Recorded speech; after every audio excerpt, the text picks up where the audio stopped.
আকবর বিষ্ণুর মাথায় পিস্তল ঠেকালো। মেধা আর বিষ্ণু বোকাপনে চলে গেল। গুদামের সব লোক হাতে বন্দুক নিল। বিষ্ণু মেধা উপরে হাত তুলেছে। অঙ্কিতা বলল, তোর বসের প্ল্যান সব জেলে বসে করিস। তোর লোকদের বল বন্দুক সব ফেলে দিয়ে বাহির হয়ে যেতে, না হলে তোকে গুলি করে দেব। তোদেরকে চারপাশ দিয়ে ঘিরে ধরে আছে পুলিশ। বিষ্ণু মেধা আর চোখে দেখছে, কিন্তু কোনো চালাকি করার সুযোগ নেই। বিষ্ণু চিল দিয়ে, ম্যাডাম কি বললো শুনিসনি? সব ফেলে দে। বিষ্ণুর কথা মতো বন্দুক ফেলে দিয়ে সবাই হাত উপরে তুলল। অঙ্কিতা বলল, তোদের দুজনকে একসাথে ধরার অনেক চেষ্টা করেছি, কিন্তু সুযোগ পাইনি। আজ সুযোগ পেয়ে কি হাতছাড়া করব? মেধা ঢোক গিলে, অফিসার ভুল করলি তুই কাজটা। বস একবার যদি জানতে পারে তোদেরকে ছাড়বে না। ভুল ঠিক আমি বুঝি না। এখন চল, তোদের বসের কি অবস্থা করব তা পরে দেখতে পাবি। চল। বিষ্ণু মেধা এক দুই পা সামনে পা ফেলে হেসে বিষ্ণু মেধা এক দুই পা সামনে পা ফেলে হেসে উঠল জোরে। গুদাম ঘরের সবাই একসাথেই হেসে উঠল। আকবর আর অঙ্কিতা অবাক হয়ে গেল। মেধা পিছনে ফিরে অঙ্কিতার সামনে দাঁড়িয়ে, পিছনে একবার তাকিয়ে দেখ। তুই কি ভেবেছিলি তুই নিজেই অনেক চালাক? আমরা কিছু বুঝবো না? অঙ্কিতা আর আকবর পিছনে ফিরে অবাক হয়ে গেল। রেজাউল শয়তানি হাসি দিয়ে, ম্যাডাম পিস্তলটা দিয়ে দেন, নিজেকে অনেক চালাক ভাবেন তাই না? রেজাউল তুমি? রেজাউল জোরে হেসে উঠল। অঙ্কিতা আর বিষ্ণুর হাত থেকে পিস্তল কেড়ে নিল। বাহিরে কিন্তু আমার পুলিশ সোর্স আছে, কেউ বেঁচে ফিরতে পারবে না। এই ওকে বাহিরটা দেখিয়ে নিয়ে আয়, আমি সবাই পাঠিয়ে দিচ্ছি। মেধা অঙ্কিতার চুলের মুঠি ধরে বাহিরে নিয়ে গেল। অঙ্কিতা পুরো হা হয়ে গেল। এখানে কেউ নেই, কোনো গাড়ি নেই। রেজাউল তাহলে সব প্ল্যান নষ্ট করে দিল ওদের সাথে হাত মিলিয়ে।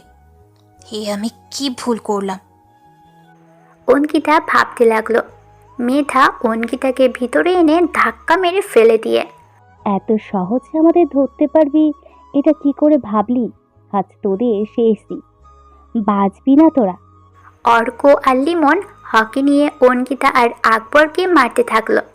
রেজাউল দিয়ে সবাই মাইর দেখছে আর হাসছে। ওরা ওদের মেরে স্টোর রুমে নিয়ে যেয়ে ফেলল। সোহেল ওদের দেখে, মরার জন্য কেন ঢুকেছেন এখানে? আপনি রিপোর্টার না? হ্যাঁ, প্রমোশনের লোভে পড়ে এসে এখন নিজের জীবনটাই হারাচ্ছি। ওরা অনেক বড় প্ল্যান করেছে। আমার সব প্ল্যান ছক আঁকা, সব প্ল্যান নষ্ট করে দিল। রেজাউল ওদের সাথে হাত মিলিয়েছে, আমরা বুঝতে পারলাম না। শরীর বেয়ে রক্ত পড়ছে দুজনের। সোহেলেরটা জমাট বেঁধে গেছে। রাত 11টা। হ্যাপি ঈশানকে বলল, তুমি শ্রাবণীকে বোঝাও না। শ্রাবণী বোঝার মেয়ে না, ও যেটা মনে করবে ঠিক সেটাই ঠিক। ও নিজের কত বড় বিপদ ডেকে আনছি ও বুঝতেও পারছে না। ওকে ওর মতো ছেড়ে দাও, ও একটা ধাক্কা না খাওয়া পর্যন্ত সামলাবে না। ও কি পারবে ধাক্কাটা সামলাতে? হ্যাঁ পারবে, ওকে ওর মতো থাকতে দাও আর একটু নজর রাখো। ঠিক আছে, তুমি যা বলবে তাই হোক। দুজনে মিলে কথা বলতে লাগলো। রাত 1টা। গুদাম ঘরের ভিতর মেধা সবাইকে তাড়া দিচ্ছে। আর কতক্ষণ? সব গাড়িতে ওঠা, ভোরের আগেই পাশ করে দিতে হবে। সকাল হয়ে গেলে সমস্যায় পড়তে হবে, ব্যবস্থা কর। একদিকে কার্টুনগুলো গাড়িতে লোড হচ্ছে, অন্যদিকে প্যাকেট হচ্ছে। হঠাৎ করে গুদাম ঘরের বাল্বগুলো জ্বলতে লাগলো আর নিভতে লাগলো। পাওয়ার কেমন কম কম হয়ে গেছে। বিষ্টু এসে বলল, এ দেখ তো মেইন সুইচে কি হলো, ব্যস্ত কর, নাহলে মালগুলো পৌঁছতে পারবো না। বিষ্ণুর কথা শেষ হতে না হতেই লাইট বন্ধ হয়ে বাঘের আওয়াজ শুরু হলো। বাঘের আওয়াজের শব্দে তানজিনা শুনে গুটিসুটি হয়ে রইল। গুদাম ঘরের লোকগুলো ভয়তে কেঁপে উঠল। এখানে বাঘ আসবে কি করে? বাঘের আওয়াজ স্টোর রুমের ভিতরে আকবর, অঙ্কিতা আর সোহেলের কানেও পৌঁছে গেল। অঙ্কিতা বলল, টাইগার এসে পড়েছে। সোহেল শিউরে ওঠে। টাইগার আকবরের মুখ থেকে বের হলো, টাইগার। বিষ্ণু আর মেধার লোকেদের গায়ের পরশ খাড়া হয়ে গেল। অর্ক ফোনের ফ্ল্যাশ লাইট জ্বালালো। সবাই যে যার পকেট থেকে ফোন বের করে লাইট জ্বালালো। গুদাম ঘরে দরজা আটকানো, দরজা খটখট করে শব্দ হচ্ছে আর বাঘের গর্জন শোনা যাচ্ছে। বিষ্ণু বলল, কেউ ভয় পাবি না, ও আসল বাঘ না, ও মানুষ। সবাই হাতে বন্দুক নে, ও ঢোকার সাথে সাথে গুলি চালাবি। বিষ্ণুর কথায় সবাই বন্দুক হাতে নিল। খটখট করতে করতে দরজা খুলে গেল। বন্দুক দিয়ে সবাই গুলি চালাতে লাগলো। গুলি চালানোর প্রভাবে বাঘের গর্জন কমে গেল, আর শোনা যাচ্ছে না। মেধা লিমনকে বলল, দেখ তো, মনে হলো গুলিকে মরে পড়ে আছে। সবাই ফ্ল্যাশ দরজার দিকে ধরল। লিমন ভয়েতে আস্তে আস্তে দরজার কাছে এগোলো। দরজার কাছে যেয়ে দেখলো কিছুই নেই। দরজার বাইরে যেয়ে আশপাশ দেখলো অন্ধকার হয়ে আছে। লিমন ভিতরে ঢুকে, এখানে তো কেউ নেই। সবাই জোরে একটা নিঃশ্বাস ফেলল। লিমন যেই দরজা দিতে যাবে অমনি বাঘের গর্জনের সাথে সাথে লিমনের শরীরের উপর লাফিয়ে পড়ল। সবাই আচমকা ভয় পেয়ে পিছনে সরতে যেয়ে পড়ে গেল। লিমন জোরে চিৎকার দিয়ে উঠল। গুদামের ভিতর গুলির শব্দে ভরে গেল। অন্ধকার হয়ে গেল পুরো গুদাম ঘর। বিষ্ণু আর মেধা ভয়েতে টেবিলের তলে ঢুকে পড়ল। 5 মিনিটের ভিতর গুলির শব্দ কমে গেল। লাইট জ্বলে উঠল। মেধা আর বিষ্ণু টেবিলের তল দিয়ে সামনে তাকিয়ে হা হয়ে গেল। ওদের কোনো লোকই বেঁচে নেই। অর্ক, লিমন সবাই লুটিয়ে পড়ে আছে। সামনে দাঁড়িয়ে আছে মুখোশ পরা 5 জন লোক। চোখগুলো পুরো ডাকাতের মতো। বিষ্ণু আর মেধার দিকে এগিয়ে গেল। ওরা দুজনে থরথর করে কাঁপছে। ওদের 2 জনকে টেনে তুলে চেয়ারে বসিয়ে পিছনে যে 4 জন দাঁড়ালো। মেধা বিষ্ণু বলতে লাগলো, কারা তোরা? কি চাই তোদের? আমাদের সাথে কি শত্রুতা? তোরা আমাদের মেরে বাঁচতে পারবি না, মরতে হবে তোদেরকে। সবাই মরবি, কেউ বাঁচতে পারবি না কেউ। কেউ কোনো কথা বলে না, চুপ হয়ে দাঁড়িয়ে রইল। স্টোর বাহির থেকে আটকানো, তাই অঙ্কিতা, আকবর, সোহেল দরজার কাছে কান দিল। সোহেল বলল, টাইগারকে আমাদের অনুভব করা ছাড়া আর কিছুই করার নেই। ওকে আমরা দেখতে পারবো না। টাইগার ভিতরে ঢুকছে। ভেতরে ঢুকে চেয়ারে বসলো। বিষ্ণু আর মেধা অবাক হয়ে চেয়ে আছে। মুখোশ পরা লোকটাকে দেখে বিষ্ণু বলল, কে তুই? টাইগার। আমাদের সাথে তোর কিসের শত্রুতা? তোর সাথে কোনো শত্রুতা নেই, কিন্তু শত্রুতা তৈরি করে নিয়েছিস। তোদেরকে যা বলবো তোরা সব ঠিকঠাক উত্তর দিবি, তাহলে তোরা বাঁচতে পারবি। কি কথা? তোদের বসকে, তোদের বসের আর কোথায় কোথায় ডেরা আছে? তোদের আর কোথায় ডেরা আছে? আমরা জানি না, আমরা কিছু জানি না। টাইগার চোখ ইশারা করতে একজন একটা বক্স নিয়ে আসলো। বক্স থেকে হাতুড়ি পেরেক প্লাস বের করে সামনে রেখে, বলবি না নাকি? না, আমরা কিছু জানি না, আমরা কিছু জানি না। টাইগার প্লাস নিয়ে বিষ্ণুর আঙুলের নখ উঠিয়ে ফেলল। বিষ্ণু জোরে চিৎকার দিয়ে উঠল। মেধা থরথর করে কাঁপছে। মেধার এক হাত দিয়ে টেবিলের উপর রেখে পেরেক মারল। মেধা চিল্লিয়ে উঠল। টাইগার গম্ভীর গলায় বলল, বলবি নাকি আরো? বিষ্ণু হাঁপাতে হাঁপাতে, বলছি। টাইগার উঠে দাঁড়ালো। মেধা আর বিষ্ণু সব কিছু বলতে লাগলো। বলা শেষে মেধা বলল, আমরা কখনো তাকে দেখিনি। তার সাথে আমাদের ফোনেই যোগাযোগ হয় বেশি, এর থেকে বেশি তার খোঁজ জানি না। বিষ্ণুর ফোন বেজে উঠল। একজন বিষ্ণুর ফোন তুলে বিষ্ণুর সামনে ধরল। বিষ্ণু বলল, বস ফোন দিয়েছে। টাইগার ফোনটা নিয়েই রিসিভ করতে ফোনের উপাস থেকে, গাড়ি কি ছেড়েছিস? কোনো অসুবিধা হয়নি তো? ঠিক মতো পৌঁছাবে তো? ওপাশের লোকটা কোনো সারা শব্দ না পেয়ে, বেসনো কি হয়েছে কথা বল। টাইগার রেগে। তুই শেষ, তোর লোকও শেষ।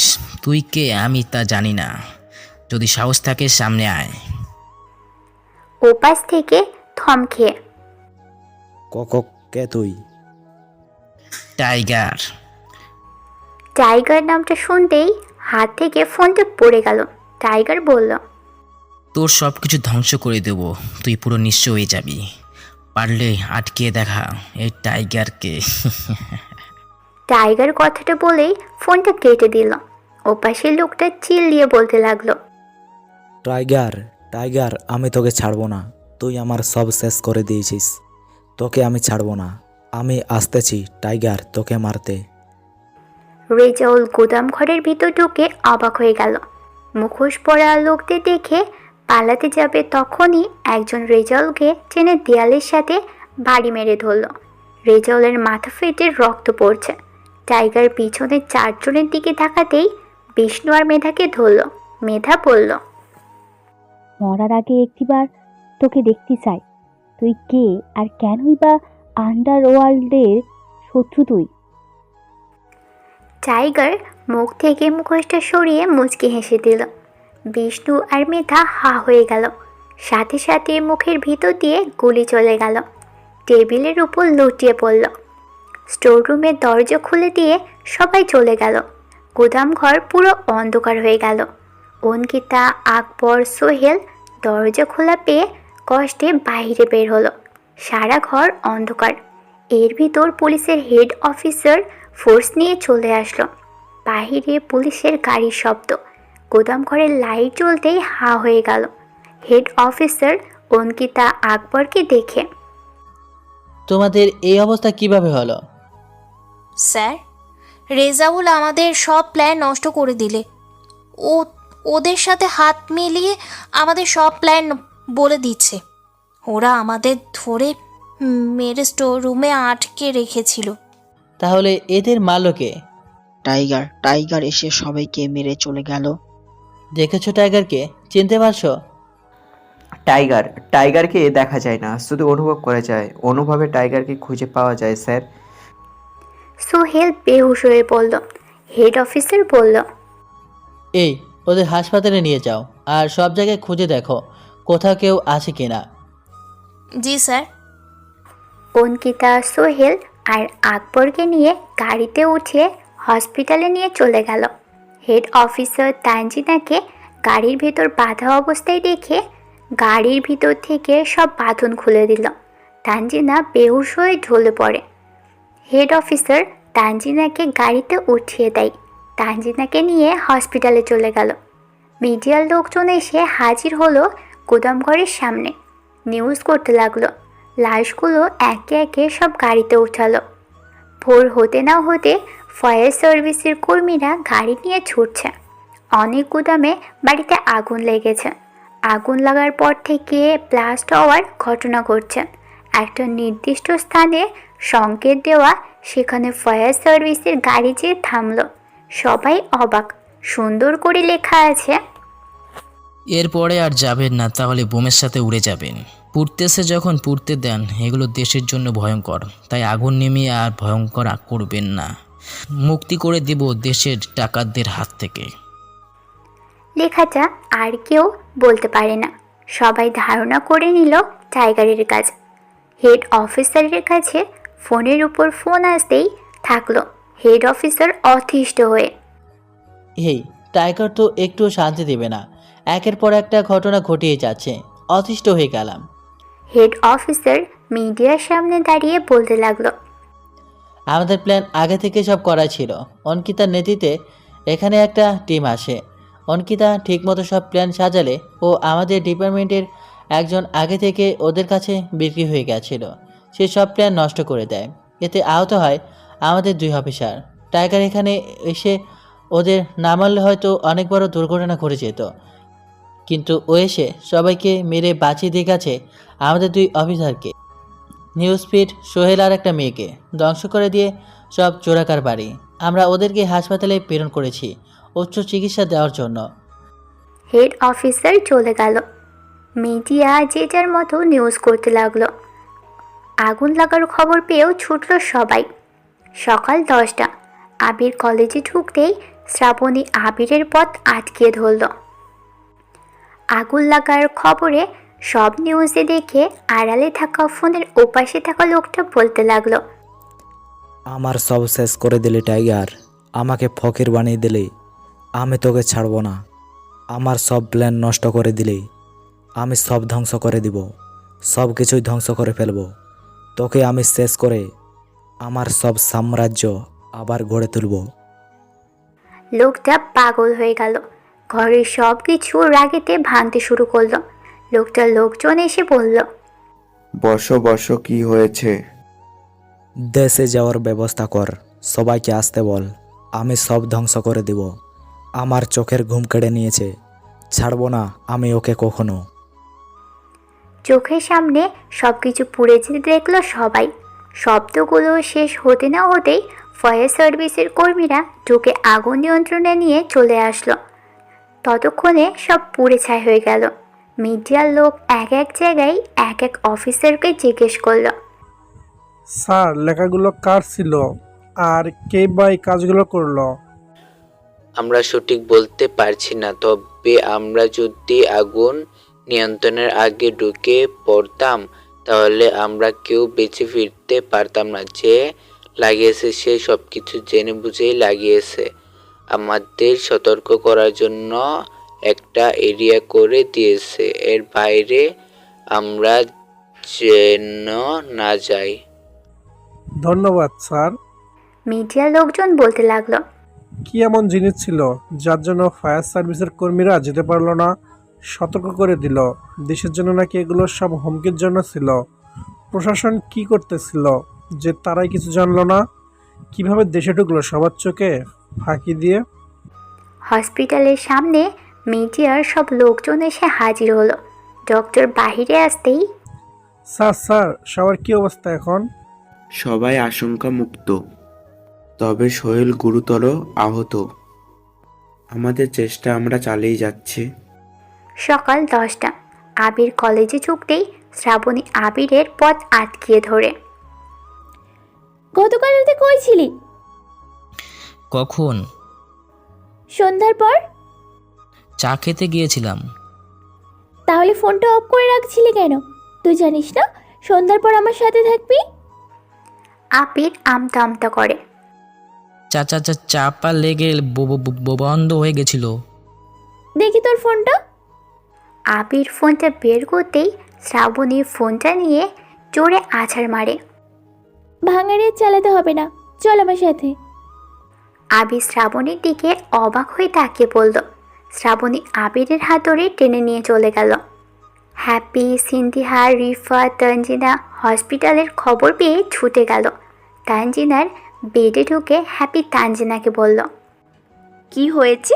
তোরা হাসপাতালে কেন? তানজিনা সিন্ধিহার দিকে তাকিয়ে, তুই আমাকে মাফ করে দিস, তোর কথা শুনলে আজকে আমি এখানে থাকতাম না। রিফা অবাক হয়ে, কি হয়েছে? লিমন আমাকে ঠকিয়েছে, ও অনেক খারাপ, আমাকে বিক্রি করে দিছিল। ওদের মাদক অস্ত্রের ব্যবসা ছিল, মেয়েদের পাচার করে। তানজিনা কথাগুলো বলে কান্না করে দিল। সিন্ধিহা তানজিনার হাত ধরে, যা হয়েছে ভুলে যা, ভুল তো মানুষ মাত্রই হয়। কিন্তু তুই হাসপাতালে কি করে? সেই লিমন কোথায় বল আমাকে, ওদের এমন অবস্থা করব?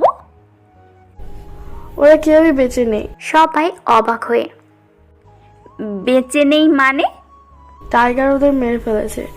বিষ্ণু আর মেধাকে নির্মমভাবে মেরেছে। টাইগার খুব হিংস্র। সবাই অবাক হয়ে, তুই টাইগারকে দেখেছিস? হ্যাঁ দেখেছি, কিন্তু মুখোশ পরা ছিল। আমি গাড়ির ভিতর থেকে সব দেখেছি। ওদের নির্মমভাবে মারতে দেখে আমি বেহুশ হয়ে যাই। চোখ খুলে দেখি এখানে। টাইগারের জন্য আমি বেঁচে ফিরতে পেরেছি, না হলে আর কোনোদিন তাদের সাথে দেখা হতো না। আমি মিডিয়ার সামনে যাব না। মিডিয়ার সামনে গেলে বাবার মান সম্মান সব শেষ হয়ে যাবে। সবাই অবাক হয়ে গেল। তানজিনা তাহলে টাইগারকে মুখোশ পরা অবস্থায় দেখেছে। ঠিক আছে, চিন্তা করিস না, তোকে মিডিয়ার সামনে যেতে হবে না। হ্যাপি ডক্টরের সাথে কথা বলে তানজিনাকে নিয়ে চলে গেল। মিডিয়ার লোক বুঝতেই পারল না তানজিনা ওখানে ছিল। শ্রাবণী আবিরকে নিয়ে ফোনের দোকানে নিয়ে যেয়ে একটা ফোন কিনে দিল। আবির বলল, আমি এই ফোন চালাতে পারি না, আমি নেব না। শ্রাবণী আবিরের দিকে রাগীভাবে তাকিয়ে, তোকে যা দিচ্ছি তাই নি, চলাচলি সব করে শিখে নিবি, চুপ থাক। শ্রাবণীর রাগী দৃষ্টি দেখে আবির ফোনটা নিতে বাধ্য হলো। শ্রাবণীর ফোন বেজে উঠল। ফোনের স্ক্রিনে আমির সাহেবের নাম্বার ভাসছে। শ্রাবণী ফোনটা রিসিভ করতেই আমির সাহেব বলল, মামুনি, অনেক বড় একটা সমস্যায় পড়ে গেছি। শ্রাবণী অবাক হয়ে, কি হয়েছে বাবা? আমাদের দুটো গোডাউন ভাড়া দিচ্ছিলাম, ওই দুটো পুড়ে গেছে। পুলিশ আমাকে তলব করেছে, আমি দেশে ফিরতেছি। পুড়েছে তো আজকে তলব করবে কেন? গুদাম ঘরের ভেতরে কি 2 নম্বরে মালামাল ছিল, যাকে ভাড়া দিচ্ছিলাম তার কোনো খোঁজ নেই। তারা মনে করছে এসব আমার জিনিস। ঠিক আছে ড্যাডি, চিন্তা করো না, আমি দেখছি দিকটা। ফোনটা কেটে দিল। আবির জিজ্ঞেস করল, কি হয়েছে? আর বলিস না, বাবার গোডাউন কাকে না কাকে ভাড়া দিয়েছে, সেখানে নাকি সব ছিল, আগুনে পুড়ে গেছে। বাবাকে পুলিশে ডেকেছে, কোনো ঝামেলা নিশ্চয়ই পাকাবে। শ্রাবণী চিন্তায় পড়ে গেল। কি করবে না করবে ভেবে পাচ্ছে না সে। শ্রাবণী সব থেকে বের হয়ে, তুই বাসায় যা, আমি দেখি কিছু করতে পারি কিনা। আমি সাথে থাকি? না, তোর কষ্ট করতে হবে না। আমার তো কাজ নেই, আপনাদের সাথে থেকে যদি দুপুরে একটু ভালো মন্দ খেতে পারি। উফ, আমি রয়েছি এক চিন্তায়, আর ও আছে খাওয়া নিয়ে। চল। শ্রাবণী আবিরকে নিয়ে চলে গেল। সোহেলের বস হসপিটালে চলে আসলো। সোহেলের জ্ঞান ফিরেছে।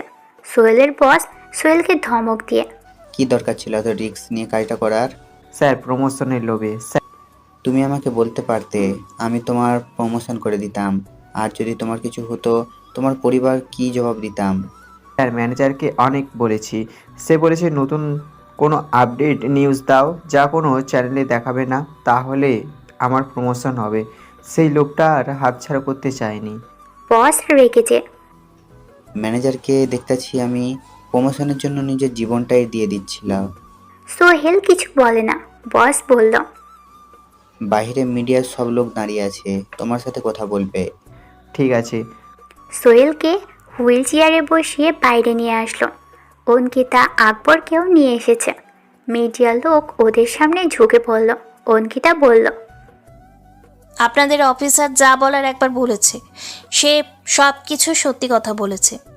আমরা এখন বিপদমুক্ত, আমাদের আর কিছু বলার নেই। ম্যাডাম, টাইগার এসে আপনাদের বাঁচালো, আপনারা তাকে দেখেননি? না, আমরা স্টোররুমের ভেতরে আটকা ছিলাম। মিডিয়ার লোক সোহেলকে জিজ্ঞেস করল, আপনি কিভাবে ওখানে গিয়েছিলেন? গোপনের তথ্যে ভিডিওতে সব কিছুই ঠিকমতোই ছিল। সব রেকর্ড করে যখন আসতে যাব তখন ওদের হাতে ধরা পড়ে যায়। আমাকে নিম্নভাবে অত্যাচার করে, আমার একটা আঙুল কেটেও ফেলেছে।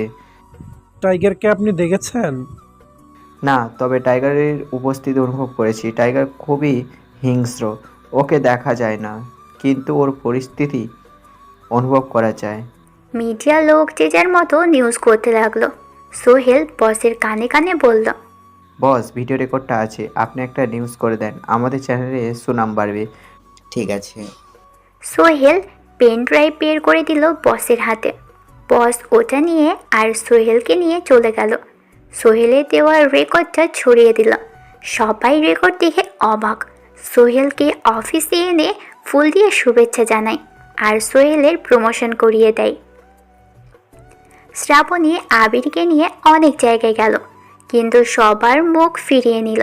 শ্রাবণী গাড়িটা থামিয়ে হতাশ হয়ে গেল। কি করবে বুঝতেই পারছে না। আবির বলল, দুপুর হয়ে বিকাল হয়ে গেল, আমার খিদে লেগেছে, খেতে দেবেন না? এভাবে আরও কত জায়গায় যাবেন? শ্রাবণী আবিরের দিকে রাগীভাবে তাকিয়ে, মাথা গরম করবি না। খিদে লেগেছে, আমার কাছে একটা বুদ্ধি আছে। কি বুদ্ধি? খালি পেটে তো আর বুদ্ধি বের হয় না, পেট ভরলেই বুদ্ধি বের হয়। উফ, তোরে নিয়ে বাঁচি না। চল জন্মের খাওয়া খাওয়াবো। শ্রাবণী আবিরকে নিয়ে একটা হোটেলে যায়। শ্রাবণী আবিরের জন্য খাবার অর্ডার করলো। ওয়েটার এসে খাবার নিয়ে গেল। শ্রাবণী বলল, নে খা, কত খেতে পারিস। আবির খাবার নিয়ে খাওয়া শুরু করে দিয়ে, আপনি খাবেন না? না, আমি চিনতে পারছি না আর খাওয়া। খালি পেটে বলে চিন্তা বেশি হচ্ছে, ভরা পেটে চিন্তা হবে না। শ্রাবণী বিরক্ত হয়ে, উফ ভাই, তুই চুপচাপ খা তো, আমাকে জ্বালাস না। আবির চুপচাপ ঝড়ের বেগে খেয়ে নিল। শ্রাবণী অবাক হয়ে আবিরের খাওয়া দেখে।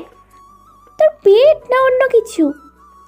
আবির একটা ঢুক গেলে, অনেক দিন পর ভালো খাবার পেলাম, তাই একটু কলিজা ডুবিয়ে খেলাম।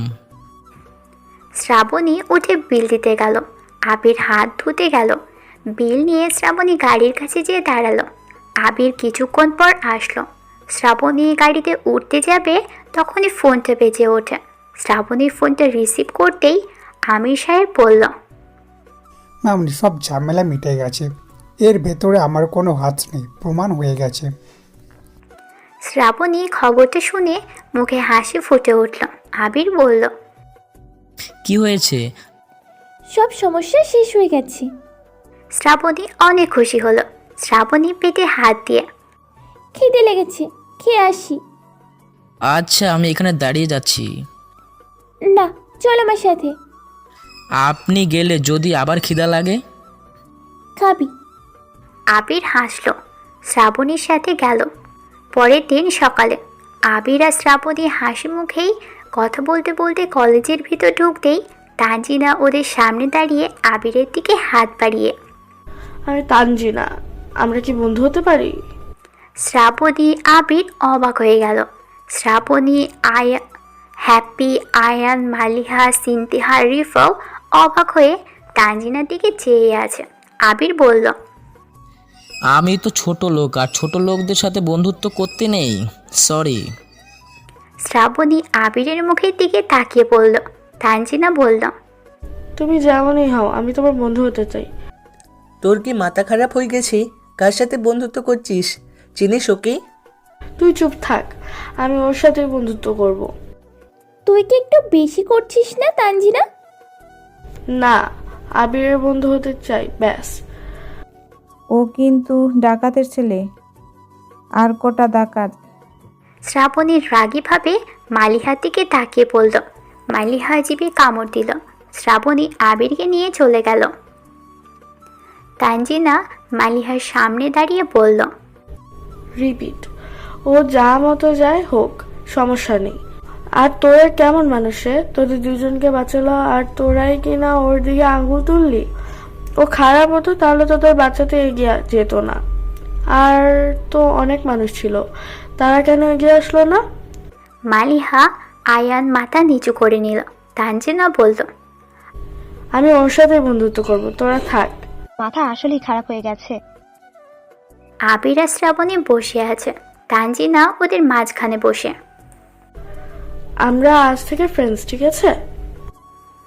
আবির অবাক, শ্রাবণীও অবাক। বন্ধুত্ব করার জন্য আজকে এত পাগল কেন? তানজিনার অন্য কোনো মতলব নেই তো?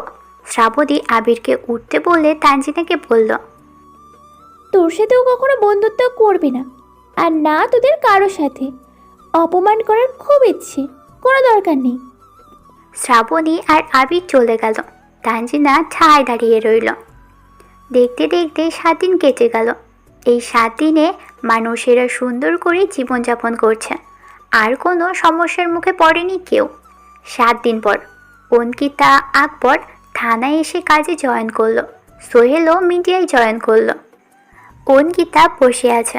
আকবর একটা ফাইল এনে অঙ্কিতার সামনে দিল। ফাইলটা খুলতেই অঙ্কিতা অবাক হয়ে, আবারও মিয়া সাহেবের ফাইল? তখন তো সমস্যা ছিল, এখন তো সমস্যা নেই। আর না আছে বেঈমানের কোনো লোক যে এখন আটকাতে পারবে। কি আছে এই মিয়া সাহেবের কেসে? অনেক রহস্য ম্যাডাম, ফাইলটা দেখেই বুঝতে পারবেন। আর আমি চাই এই কেস ফাইলটা দিয়েই শেষ হয়ে যাক। সব অন্যায় অবিচার আর সবাই সব সত্য জানুক। ঠিক আছে।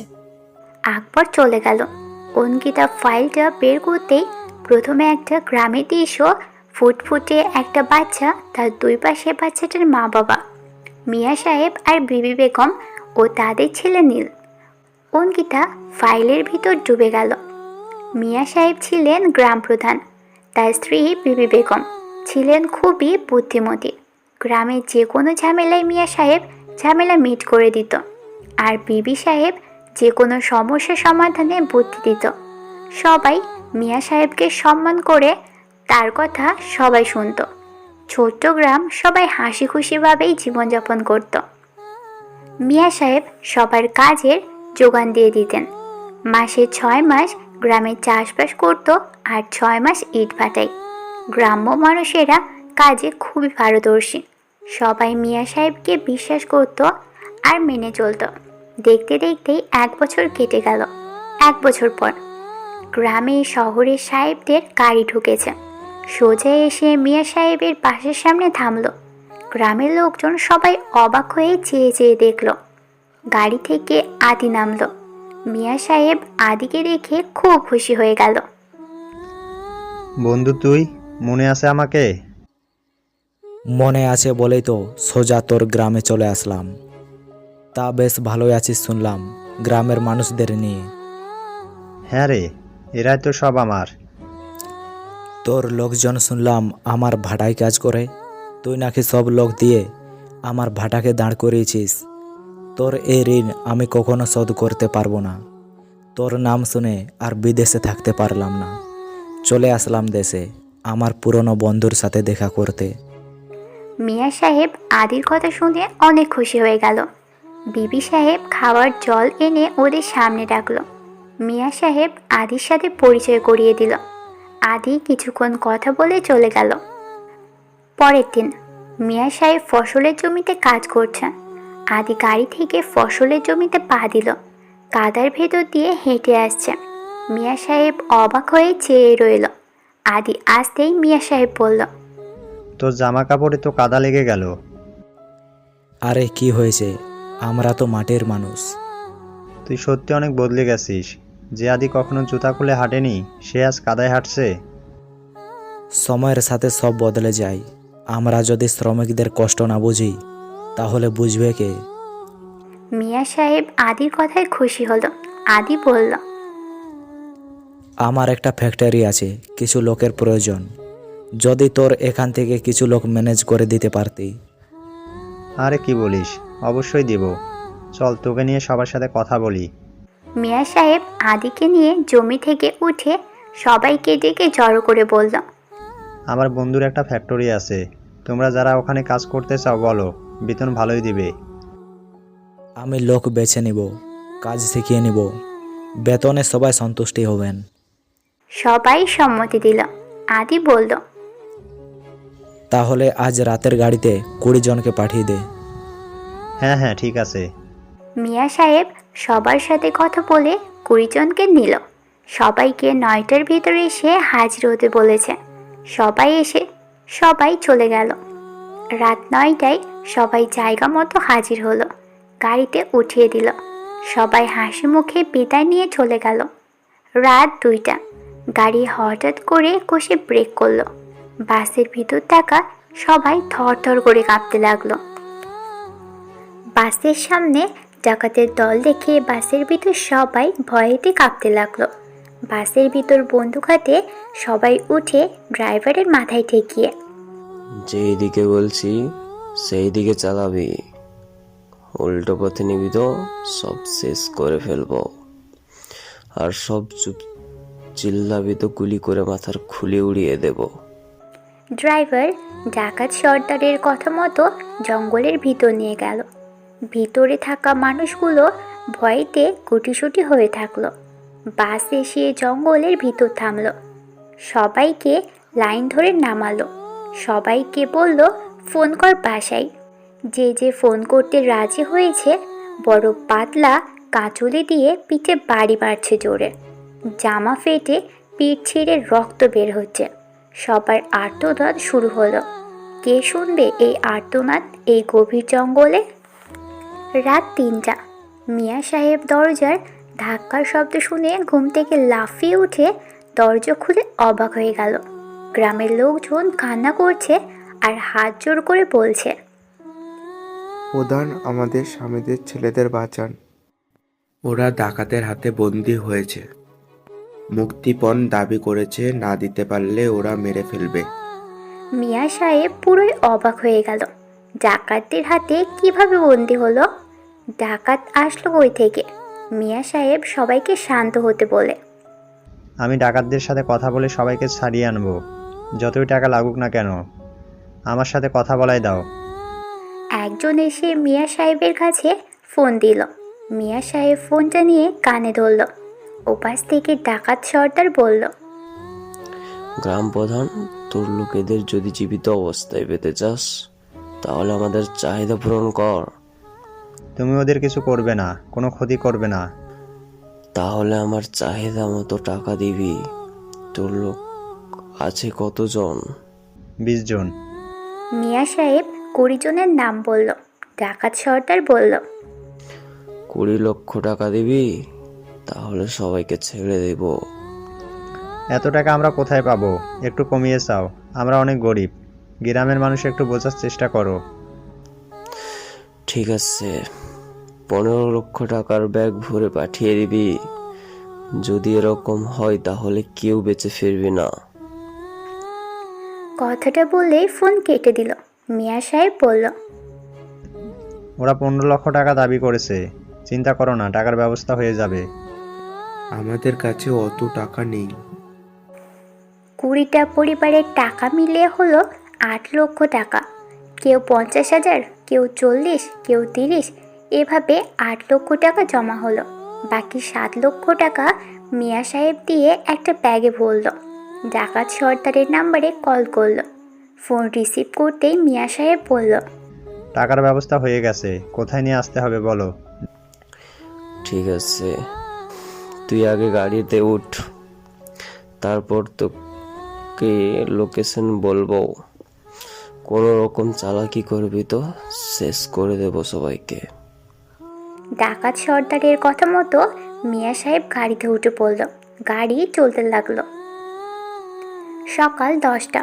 আদি গ্রামে আসলে জানতে পারলো সব লোক ডাকাতদের হাতে বন্দি। আদি অবাক হয়ে যায় বিবি বেগমের সামনে দাঁড়িয়ে। ভাবি, আমাকে তো একটাবার কল করতে পারতো। ওর একা যাওয়াটা ঠিক হয়নি।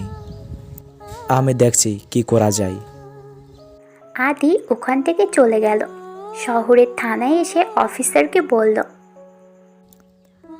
আমার লোকদের ডাকাতরা জিম্মি করে বড় টাকা দাবি করেছে। আপনারা কিছু একটা করেন। আমার বন্ধু মিয়া সাহেব টাকা নিয়ে গাড়িতে উঠে গেছে। আমরা দেখেছি, চিন্তা করবেন না। এই ডাকাত দলের ধরার অনেক চেষ্টায় আছে, কিন্তু পারছি না। মিয়া সাহেব ওদের কথা মতো লোকেশনে নেমে টাকার ব্যাগ নিয়ে জঙ্গলের ভিতর ঢুকে অপেক্ষা করছে। ওদের লোকজন মিয়া সাহেবের লোকজন নিয়ে সামনে হাজির হলো। সবার চোখ বাঁধা, ডাকাতগুলো মুখোশ পরা, চেনার কোনো রূপ উপায় নেই। পুলিশ আনিসনি তো? না। সর্দার একজনকে ইশারা করলো। ব্যাগটা নিয়ে টাকাগুলো দেখে ওকে বলল। তারপর ওদের সবাইকে ছেড়ে দিয়ে ব্যাগ নিয়ে চলে গেল। মিয়া সাহেব সবাইকে নিয়ে রাতের ভিতরেই গ্রামে ফিরে আসে। সবাই ওদেরকে দেখে আত্মহারা হয়ে গেল খুশিতে। আদি মিয়া সাহেবের সামনে দাঁড়িয়ে, আমাকে কি একটিবার জানাতে পারলি না? সেই অবস্থায় ছিলাম না। আমার জন্যই সবাই এই বিপদে পড়লো। আরে কি বলছিস? বিপদ কি বলে আসে? ওরা যদি পৌঁছাতে পারতো তাহলে তো ওরা অনেক ভাগ্যবান হতো। পরের দিন সকালে আদি গ্রামের লোকের সাথে কথা বলে 10 জনকে সকালের গাড়িতেই তুলে দিল। তারা সবাই সেখানে পৌঁছে কাজে লেগে গেল। আদি কিছু টাকা সবাইকে দিল। মিয়া সাহেব দেখে বেশ খুশি হলো। দেখতে দেখতে 7 দিন কেটে গেল। একদিন ভাটা থেকে লোকজন বাসায় ফেরার পথে সবাইকে ডাকাত দল আটকে ফেলে। মুক্তিপণ দাবি করে পরিবারের কাছে। যারা দিতে রাজি হয় না তাদের লোকদের মেরে ফাঁসিয়ে দেয় নদীতে। এটা প্রতিটা নিউজ হয়ে যায়।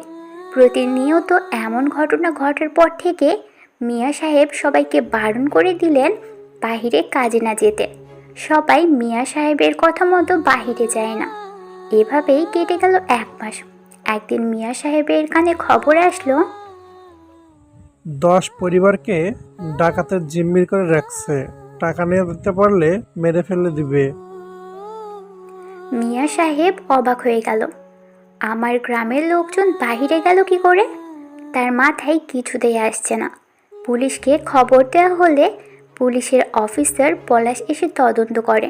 তারপর মিয়া সাহেবকে বলে, আপনি কোনো চিন্তা করবেন না, আমি সবাইকে ফিরিয়ে আনবো, শেষ করব ডাকাত দলদের। একটু তাড়াতাড়ি করবেন। দেখতে দেখতে কেটে গেল 2 মাস। গ্রাম থেকে অনেকেই ডাকাতের কাছে বন্দী হয়ে গেছে। ছেলে মেয়ে দিয়ে সব। মিয়া সাহেবের মাথায় কিছুতেই আসতেছে না তারা কিভাবে ডাকাতের খপ্পরে পড়ছে। মিয়া সাহেবের মাথায় চিন্তার ভার পড়ে গেল। একদিন মিয়া সাহেব আদিকে সবটা জানায়। আদি শুনে বলল, তুই আমার কাছে চলে আয়, আমি দেখছি কি করা যায়। আদির কথা মতো মিয়া সাহেব বের হলো। পরের দিন বিবি বেগম মিয়া সাহেবকে কলে পায় না, ফোন বন্ধ। কেউ আসলে বলে শহরে গেছে। যতই দিন যাচ্ছে ততই বিবি সাহেবের চিন্তা বেড়েই যাচ্ছে। হঠাৎ করে টিভির নিউজ দেখে বিবি বেগমের চোখ কপালে উঠে গেল। নিথর দেহ অবস্থায় পড়ে আছে মিয়া সাহেব। পুলিশ অফিসার পলাশ মিডিয়ার লোকেদের বলল, এই হচ্ছে আসল কালপিট মিয়া সাহেব, যে গ্রামের মানুষদের নিজের সাথে ব্যবহার করেছে। লোকদের লোভ দেখিয়ে বাইরে কাজে পাঠানোর নাম করে লোকদের দিয়ে এদের জিম্মি করে মুক্তিপণ দাবি করত। আর অনেক যুবতীদের বাইরে পাচার করছে। আমরা গোপন তথ্যের ভিত্তি এখানে এসে পৌঁছেছি। এসো আমাদের মিশন সম্পূর্ণ করি আর মিয়া সাহেবের লোকদের ধরতে সক্ষম হই। তাই গ্রামের লোক ডাকাত তৈরি করেছে। আমাদের গুলিতে মিয়া সাহেবের ওরফে ডাকাত লিডার নিহত হয়েছে। এই বলো মিডিয়ার সামনে সব সত্য কথা। একজন বলল, মিয়া সাহেব আমাদের কাজের নাম করে আমাদের পরিবার থেকে অনেক টাকা হাতিয়ে নিয়েছে। আমাদের পরিবারকে মেরে ফেলার হুমকি দিয়ে আমাদের তার কাজে ব্যবহার করেছে, আমাদের ছেড়ে দিয়েছে। আমরা তার কথা মতো গ্রামের যে মানুষদের লোভ দেখিয়ে কাজের কথা বলে রাতারাতি পাচার করি, তারপর গ্রামের যুবতী মেয়েদেরকে নিয়ে আসি। উনি ওদের ধর্ষণ করে বাইরের দেশে পাচার করে দিয়েছে। বিবি বেগম এমন নিউজ দেখে মাথা ঘুরিয়ে পড়ে যায়। গ্রামের লোকজন ক্ষিপ্ত হয়ে এসে মিয়া সাহেবের বাড়িঘর ভাঙচুর করে আগুন ধরিয়ে দেয়। পুলিশ অফিসারকে সবাই বাহবা দেয়। বাস্তবে অঙ্কিতা এতটুকুর পর আর কিছু দেখতে পেল না। অঙ্কিতা কল্পনা থেকে বের হয়ে আকবরকে ডাকলো। আকবর ভিতরে ঢুকে, হ্যাঁ ম্যাডাম বলেন। ফাইলটা দেখে বুঝলাম মিয়া সাহেব যে গ্রামের প্রধান ছিল সে একজন ডাকাত ছিল। খুবই আশ্চর্যজনক বিষয়, তারই গ্রামের লোক বাহিরে লোকদের জিম্মি করে মুক্তিপণ আদায় করত। তাদেরকে বাসায় না পাঠিয়ে দিয়ে পাচার করে ফেলত। অবশেষে পুলিশের গুলিতে মারা গেল মিয়া সাহেব। আর গ্রামের মানুষের ভাঙচুরে বাড়িতে আগুন ধরিয়ে দেওয়ার কারণে নীল আর বিবি বেগম মারা যায়।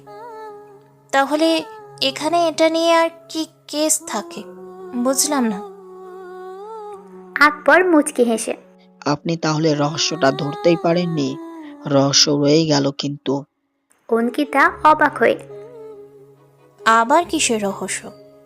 আকবর ফাইলের পিছন থেকে একটা কাগজ বের করে দিয়ে, এটা দেখলে বুঝতে পারবেন আসলে রহস্যটা কি, যা আমরা এখনো জানি না। তদন্ত না করলে জানতে পারবো না। অঙ্কিতা কাগজটা দেখে অবাক হয়ে, পুলিশ অফিসার পলাশ কোথায় আছে? দেশে নেই, বিদেশে আছে। অঙ্কিতা উঠে দাঁড়িয়ে, ঠিক আছে, পলাশকে দেশে ব্যবস্থা করছি। ধন্যবাদ ম্যাডাম।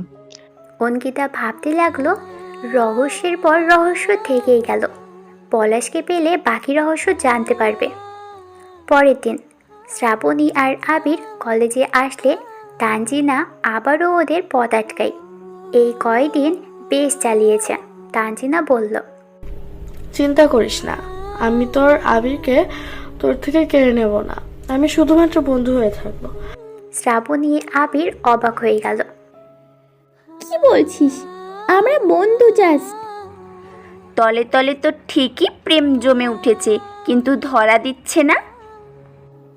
ভুলভাল বকিস না তো, আমরা ফ্রেন্ড মাত্র। ওরে, সবই বুঝি, বোঝাতে হবে না।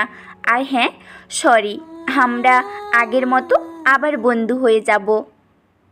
শ্রাবণী অবাক হয়ে গেল। আবিরও। আয়ান, মালিহা, সিনতিহা, রিফা সবাই শ্রাবণী আর আবিরকে বলল, সরি, আমরা সেদিন অনেক বড় অন্যায় করে ফেলেছি। একজনের কথাই আমরা তোকে অনেক অপমান করেছি। সরি। তাহলে আজ থেকে আমরা বন্ধু। ঠিক আছে। সবাই হেসে উঠল, কিন্তু আবির হাসল না। হ্যাপি শ্রাবণীকে পাশে নিয়ে, আমার থেকে লুকাবি না বল। কি? তোর আর আবিরের ভেতর প্রেম চলছে, তাই না? হুম। আরে না, তোদের চলাফেরার বোঝাই যাচ্ছে, আমাকে তো বল। শ্রাবণী মাথা নিচু করে, আমি জানি না ভালোবাসে কিনা, তবে ওকে ছাড়া আমার ভালো লাগে না।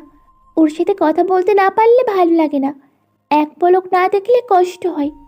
আমি জানি না ওকে ভালোবাসি কিনা। ওরে, কত ভালোবাসা, এখনো বলিসনি, তাই তো? আর একটু সময় নে, তারপর না হয় বলিস। শ্রাবণীর লজ্জা পেল। কলেজে সামনের মাসে বড় একটা অনুষ্ঠানের আয়োজন করা হয়েছে। প্রিন্সিপাল সবাইকে জানিয়ে দিল বিশিষ্ট ব্যবসায়ী আদনান চৌধুরী উপস্থিত থাকবেন। সন্ধ্যার পর লেকের পাড়ে সবাই এসে হাজির হলো। হ্যাপি আর ঈশাদ দুজনে পাশে যেয়ে চুটিয়ে প্রেম করছে। শ্রাবণী, আবির, সিনতিহা, তানজিনা, রিফা সবাই একসাথে। তানজিনা বারবার মজা করতে করতে আবিরের গায়ে হাত দিচ্ছে, যা শ্রাবণী একদম সহ্য হচ্ছে না। আবির বিরক্ত ফিল করছে। শ্রাবণী তানজিনাকে কিছু বলতেও পারে না। রাত 10টা। অঙ্কিতাকে হেড অফিসার কল দিল। অঙ্কিতা ফোনটা রিসিভ করতেই হেড অফিসার বলল, সামনের মাসে কলেজে বড় অনুষ্ঠান, সেখানে আদনান চৌধুরী উপস্থিত থাকবে। তোমরা এখন থেকে কলেজের আশপাশ নজরদারিতে রাখো। ওখানে সমস্ত ব্যবসায়ী হাজির থাকবেন, কোনো রকম ঝামেলা যেন না হয়। জি স্যার। হেড অফিসার ফোনটা রাখতে যাবেন, তখনই অঙ্কিতা বলল, স্যার স্যার স্যার। হ্যাঁ বলো। স্যার, পলাশ স্যারকে দেশে আনার ব্যবস্থা করেন। হেড অফিসার অবাক হয়ে, কেন? স্যার, পলাশ সাহেবের অনেক অভিজ্ঞতা, তার অভিজ্ঞতায় পারবে টাইগারকে খুঁজে বের করতে। সে যখন মিয়া সাহেবের মতো মুখোশ পরা লোকটার মুখোশ খুলে দিয়েছে, সে টাইগারেরও মুখোশ খুলে দিবে। তুমি ঠিক কথা বলেছ, আমি পলাশকে দেশে আনার জন্য বলতেছি। ধন্যবাদ স্যার। ফোনটা কেটে দিল। অঙ্কিতা বলল, সামনে বড় কোনো রহস্যের উন্মোচন করতে চলেছি। পরের দিন কলেজে সবাই উপস্থিত হলো। তানজিনা আবিরের গায়ে হাত দিয়ে কথা বলে, হাত ধরে টান মেরে নিয়ে চলে যায়। শ্রাবণী এগুলো সহ্যই করতে পারে না। এভাবেই দেখতে দেখতে চলে গেল 10টা দিন। একদিন শ্রাবণী আবিরের হাত টেনে নিয়ে পুকুরের পাড়ে নিয়ে দাঁড় করিয়ে, তোর সমস্যা কি? মেয়েরা গায়ে স্পর্শ করলে তোর ভালো লাগে? আবির অবাক হয়ে তোতলিয়ে বলল, কী সব বলছেন? কি বলছি বুঝতে পারছিস না? তোর গায়ে কেউ হাত দিলে আমার সহ্য হয় না, আমার জেদ ওঠে, রাগ হয়। আমি তোকে ভালোবাসি, তুই বুঝিস না? হ্যাঁ, আমি তোকে ভালোবাসি, অনেক বেশি ভালোবাসি। আবির পুরো হাঁ হয়ে, আপনার মাথা খারাপ হয়ে গেছে। আপনি কোথায় আর আমি কোথায়, আমার সাথে আপনার যায় না। আপনি আবেগে আছেন। তোর সাথে আমার যায় কি না তা আমি বুঝে নেব, তুই শুধুই আমার। এটা কখনোই সম্ভব না, আমি কাউকে ভালোবাসতে পারবো না, কেউ আমাকে ভালোবাসতে পারবে। আপনি এটা ভুল করছেন। আমি পারবো না, মাফ করবেন। আবির কথাটা বলে চোখের পানি মুছতে মুছতেই চলে গেল। শ্রাবণী চোখের পানি ফেলতে ফেলতে কাউকে কিছু না বলেই চলে গেল। এদিকে তানজিনা, সিনতিহা, মালিহা, শ্রাবণী আর আবিরকে খুঁজতে লাগলো। কলেজে কাউকে পেল না। সারা রাত শ্রাবণী ঘুমায় না, কিছু খায়ও না। আবির শ্রাবণীকে অনেক আগে থেকেই ভালোবেসে ফেলে, কিন্তু ভয় একটাই, সমাজ কখনো ওদেরকে মেনে নেবে না। আবিরের অবস্থান ভালো নয়, সবাই জানে আবিরের বাবা ডাকাত ছিল। পরের দিন আবির কলেজে আসলেও শ্রাবণী কলেজে আসে না। এভাবেই কেটে গেল আরও 3 দিন। আবির শ্রাবণীকে অনেক মিস করে, মনটা পুরোই ব্যাকুল হয়ে যায় তার। শ্রাবণীকে দেখলে শান্তি পেত, সেই শ্রাবণীকে 4 দিন ধরে দেখে না। আবির হ্যাপিকে দেখে। শ্রাবণী কোথায় জানেন কিছু? ও তো বাসা থেকে বের হয় না, কিচ্ছু খায় না, রাতে ঘুমায়ও না। হঠাৎ করে কি যে হলো বুঝতে পারছি না। ওর কাছে আমাকে নিয়ে যাবেন একটু? তুই যে কি করবি? ওরে একটু দেখবো, অনেকদিন দেখি না, প্লিজ নিয়ে চলেন না। হ্যাপি আবিরকে নিয়ে শ্রাবণীর বাসায় গেল। হ্যাপি শ্রাবণীর রুমে যেয়ে, আবির এসেছে, এখানে পাঠাবো নাকি, তুই বাহিরে আসবি? এখানে আসতে বল। হ্যাপি রুম থেকে বের হয়ে আবিরকে পাঠিয়ে দিল। আবির রুমে ঢুকে পুরো অবাক হয়ে গেল। শ্রাবণীর এই কী অবস্থা! আবির শ্রাবণীর সামনে বসে। কি অবস্থা করেছেন নিজের? তাতে কার কি? আপনি কেন বুঝছেন না? বুঝতে চাই না, মরলে মরে যাব। আবির রেগে যেয়ে শ্রাবণীর গালের কাছে হাত নিয়ে থেমে গেল। শ্রাবণী বলল, থামলি কেন? মার, তবুও বলবো আমি মরে যাব, তাতে তোর কিচ্ছু না। আবির শ্রাবণীকে টেনে বুকের সাথে জড়িয়ে ধরে।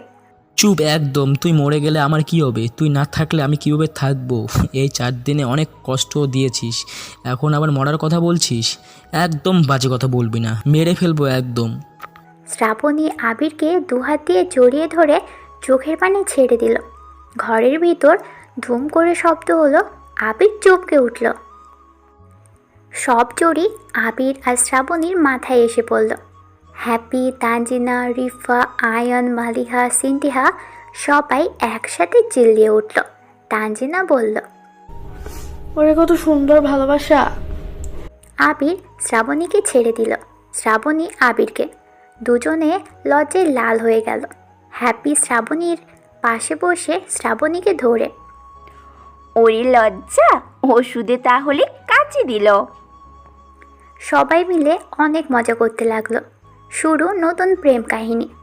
আবির আর শ্রাবণী চুটিয়ে প্রেম করতে শুরু করলো। কলেজের বাইরে, কলেজের ভিতরে সবার মুখে মুখে শ্রাবণী আর আবিরের ভালোবাসার গল্প। যে ছেলেটাকে শ্রাবণী দেখতেই পারতো না, সেই ছেলের সাথে রিলেশন, কতই না অত্যাচার করেছিল। কি একটা ঝামেলা! যে মানুষটার সাথে বেশি কথা বলা হয়, শয়তানি করা হয়, অত্যাচার করা হয়, এক সময় না এক সময় সেই মানুষটার শূন্যতায় মায়ে জড়িয়ে ফেলে মানুষটাকে। এদিকে কলেজ সাজানোর কাজ শুরু হয়ে যায়। 5 বছর পর আবারও কলেজে বড় উৎসব হবে, যেখানে উপস্থিত হবে সব বড় ব্যবসায়ীরা। কলেজ ফান্ডে তাদের অনেক অবদানও রয়েছে। অঙ্কিতা ও কলেজটাকে ভালো নজরদারিতে রেখেছে। দেখতে দেখতে অনুষ্ঠানের দিন চলে আসলো। বিকেলবেলা আবির আর শ্রাবণী ম্যাচিং করে পাঞ্জাবি আর শাড়ি পরে কলেজে আসলো। সবাই ওদের দুজনকে দেখে অবাক, অনেক সুন্দর লাগছে দুজনকে একসাথে। হ্যাপি আর ঈশানও ম্যাচিং করে পাঞ্জাবি আর শাড়ি পরে এসেছে। সবাই বেশ হাসি খুশি। তানজিনা শ্রাবণীকে বলল, তাহলে তলে তলে এসব ছিল, ম্যাচিং করে দুজন পরে এসে তো আকর্ষণটা বাড়িয়ে দিলি। লজ্জা দিবি না একদম। সন্ধ্যা হতে না হতেই চারপাশে আলো জ্বলে উঠল। বেশ জাঁকজমকভাবেই সাজানো হয়েছে। চারপাশে গার্ড প্রশাসনের লোক, সব জায়গা সেট করা। অঙ্কিতা ফোনটা বেজে উঠল। অঙ্কিতা ফোনটা রিসিভ করতেই অবাক হয়ে গেল, পুরো থ হয়ে গেল। লোকজন সবাই আসা শুরু করে দিয়েছে। লোকের আনাগোনা বেড়ে গেছে। সবাইকে চেক করেই তবেই কলেজের ভিতর ঢুকতে দিচ্ছে। অঙ্কিতা আর আকবর দুজন দুপাশে ভালো করে দেখে আসলো সবাই ঠিকমতো আছে কিনা। অঙ্কিতা দেখে কলেজ গেটের সামনে এসে দাঁড়াতেই ফোনটা বেজে উঠল। অঙ্কিতা ফোনটা রিসিভ করতেই ওপাশ থেকে, ম্যাডাম, সব কিছু প্রোটোকলে রাখলেও আজ ব্যবসায়ীদের শেষ দিন। যদি তাদের বাঁচাতে চান তাহলে স্টেজের নিচ দিয়ে বোমগুলো সরানোর ব্যবস্থা করেন। আর যদি টাইগার এসে পড়ে তাহলে তো বুঝতেই পারছেন কত লোক মরতে পারে। এক বোম উদ্ধার করতে টাইগারকে আসতে বাধ্য করবেন না, নিজ দায়িত্বে সামলে নেন। টাইগার আসলে সবাই কেঁপে উঠবে। চুপিসারে কাজ করুন। কথাগুলো বলে ফোনটা কেটে দিল। অঙ্কিতা পুরোই থ হয়ে গেল। অঙ্কিতা আকবরকে বলল, কেউ যেন জানতে না পারে। বোমা এক্সিকিউটিভদের খবর দাও, বোমা সরাতে হবে। আকবর হাঁ হয়ে, কোথায় বোম ম্যাডাম? হাতে সময় নেই, তাড়াতাড়ি করো, একটু পর অনুষ্ঠান শুরু হয়ে যাবে। আমি ভেতরে যাচ্ছি। আকবর পাশে চলে গেল। অঙ্কিতা ভিতরে ঢুকলো। স্টেজের পিছনে যেয়ে শ্রাবণী আর আবিরকে দেখে, এই, তোমরা এখানে কি করছো? সামনে যাও, এখানে যেন দেখি না। শ্রাবণী আবির অবাক। অঙ্কিতা স্টেজের নিচের পর্দা উঁচু করল, তারপর পিছনে তাকিয়ে, দাঁড়িয়ে আছো কেন? যাও। ম্যাডাম, কোনো সমস্যা? তোমাদেরকে যা বলছি শোনো, এখানে থেকে যাও, কাজ করতে যাও। অঙ্কিতার ফোন আবারও বেজে উঠল। অঙ্কিতা ফোন রিসিভ করতেই ওপাশ থেকে, কোনো একটা ছেলেকে ভেতরে ঢুকিয়ে এগুলো বের করে আনো। সময় খুব কম, না হলে কিন্তু আলো বন্ধ হয়ে যাবে। অঙ্কিতা কিছু বলার আগেই ফোনটা কেটে দিল। অঙ্কিতা টেনশনে পড়ে গেল শ্রাবণীর দিকে তাকিয়ে। খুব বড় একটা বিপদের মধ্যে আছি। এই, তোমার নাম কি? ওর নাম আবির। আর কি বিপদ ম্যাডাম?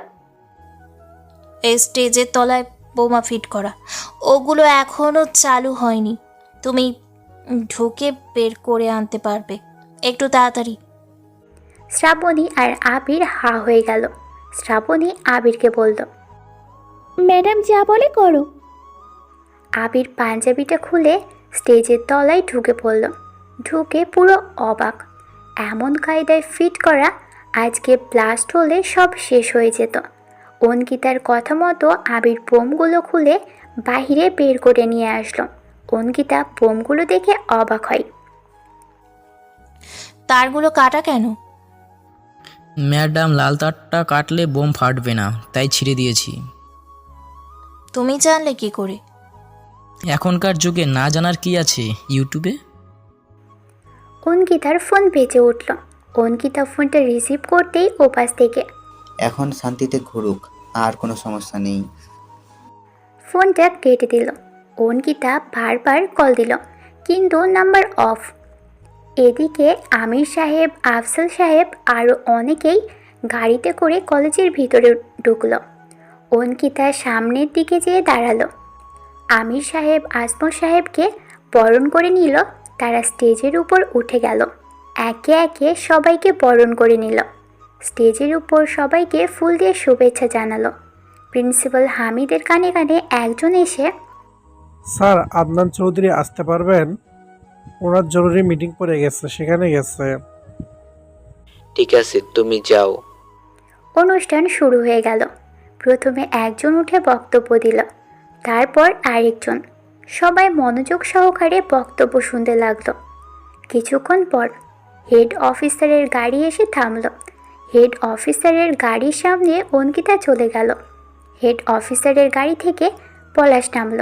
লোকটা চুলে পাক ধরেছে, কলপের আবরণে পাকা চুলগুলো ঢেকে আছে। হেড অফিসার অঙ্কিতাকে বলল, পলাশ স্যার, আর ও হচ্ছে অঙ্কিতা। তোমাকে মূলত এনেছি টাইগারকে ধরার জন্য। তুমি অঙ্কিতাকে ফুল সাপোর্ট করবে। জি স্যার, অবশ্যই। অঙ্কিতা পলাশকে সেলুট করে, আসুন, কন্ট্রোল রুমে বসে কথা বলি। পলাশ অঙ্কিতার সাথে কন্ট্রোল রুমে গেল। অঙ্কিতা সবাইকে ইশারা করতেই সবাই বেরিয়ে গেল। অঙ্কিতা আর পলাশ বসল মুখোমুখি। আমির সাহেব উঠে দাঁড়িয়ে বক্তব্য দিতে শুরু করলেন। এই কলেজে আমাদের গৌরবময়। এই কলেজের জন্য প্রতিটি শিক্ষার্থীর জন্য আমার মন উজাড় করে দিয়েছি, যাতে কেউ শিক্ষা থেকে বঞ্চিত না হোক, বড় হয়ে মানুষের মতো মানুষ হোক, আমাদের কলেজের সুনাম বাড়াক। তাই আজকে এই মিলনায়তনে একটাই কথা বলবো, প্রতিটি শিক্ষার্থীদের তোমাদের যে কোনো সমস্যার কথা আমাদের জানাতে পারো। আমরা চেষ্টা করব আমাদের সমস্যা দূর করার জন্য। আর দূরের যে শিক্ষার্থীরা আছো, তোমাদের বাসের ব্যবস্থা করছি, কষ্ট করে আর গাড়িতে টাকা খরচ করে আসতে হবে না, বিনা টাকায় বাসে উঠে কলেজে চলে আসবে। সবাই হাততালি দিয়ে উঠল। অঙ্কিতা পলাশের দিকে তাকিয়ে, স্যার, মিয়া সাহেবকে আপনি নিজেই গুলি করে মেরেছিলেন। পলাশ মিয়া সাহেবের কথা শুনে চমকে থতমত খেয়ে, হ্যাঁ, কেন? আর মিয়া সাহেবের কথা বলছো কেন? মিয়া সাহেবের কথাগুলো ক্লিয়ার করলেই তো আমরা টাইগারকে ধরতে পারবো, না হলে তো পারবো না। পলাশ উত্তেজিত হয়ে, তুমি ঠিক করে কথা বলো। টাইগারের ধরার বিষয়ে গাইড করতে এসেছি, কোনো জেরার জন্য নয়। স্যার, উত্তেজিত হবেন না। অঙ্কিতা একটা কাগজ পলাশের হাতে ধরিয়ে দিয়ে, স্যার, আপনি তো তাকে মেরেছিলেন মিডিয়া আসার 1 ঘন্টা আগে, কিন্তু এই কাগজে লেখা আছে মিয়া সাহেব 24 ঘন্টা আগে মারা গেছেন। তাহলে আপনি মিডিয়ার লোকদের কিভাবে বললেন যে 1 ঘন্টা আগে মেরেছেন? পলাশ অঙ্কিতার কথায় থম খেয়ে, না না, মানে আমি ঠিক টাইম মেরেছি, আমি বলতে ভুল করেছিলাম।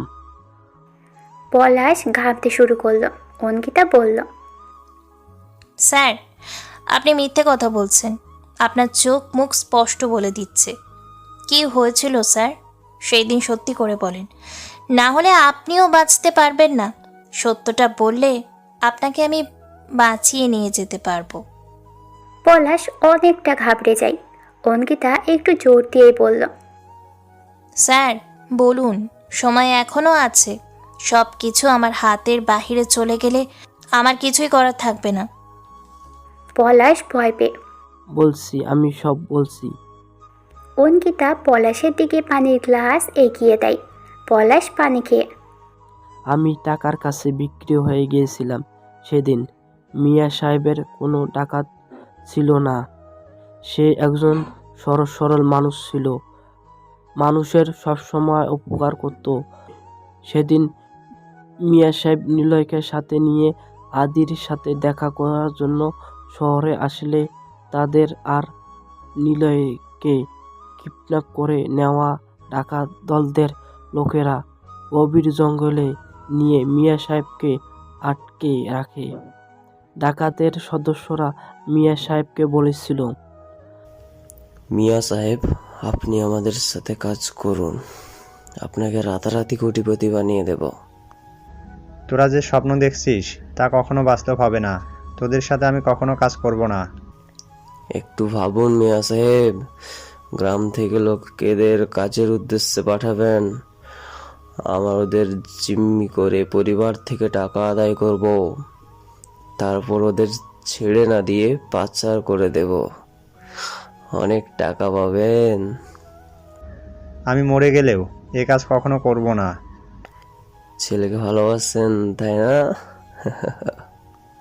সর্দার কথা বলে ওদের পাতলা চাটাই দিয়ে নীলের পিঠে সজোরে বাড়ি মারে। নীল কাত হয়ে ওঠে, ব্যথায় ছটফট করে ওঠে। মিয়া সাহেব বলল, আমাকে দরকার হলে মেরে ফেল, আমার ছেলেকে মারিস না।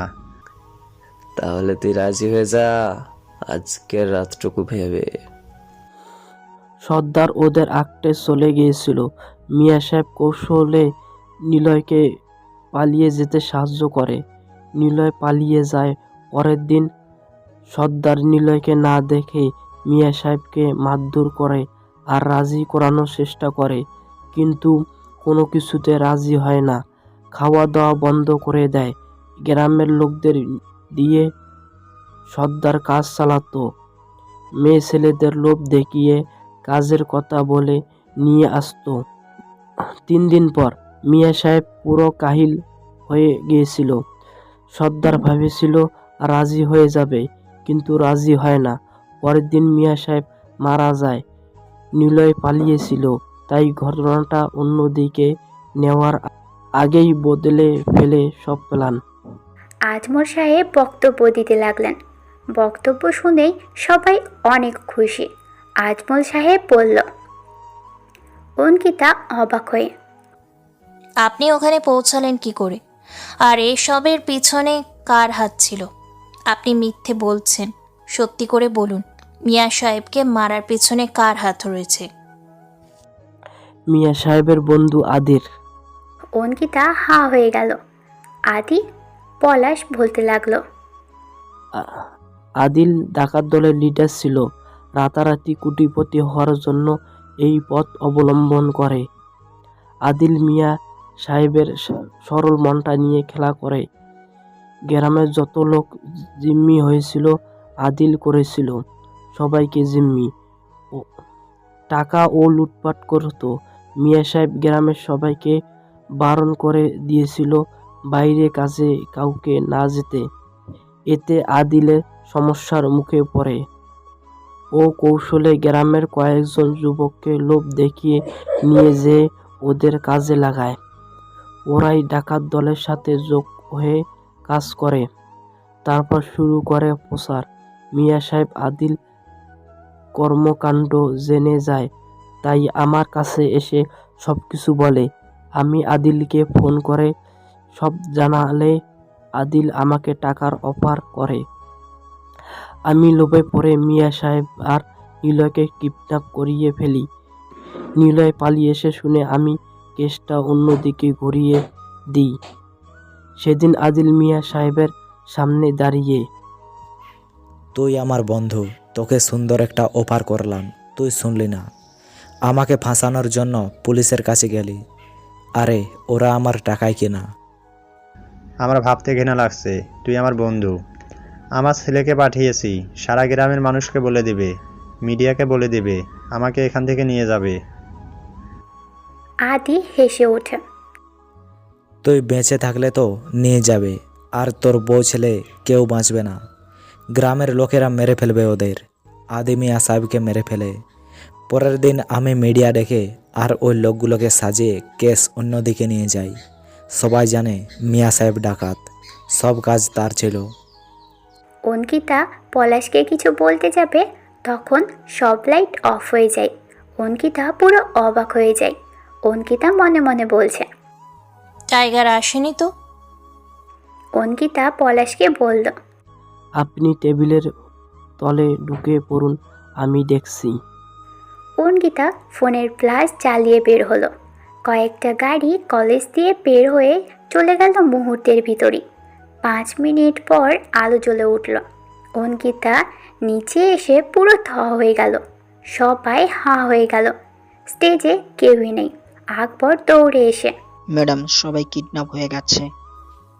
রাবিশ! এত সিকিউরিটি থাকা সত্ত্বেও কিভাবে চোখের সামনে থেকে সবাইকে নিয়ে গেল?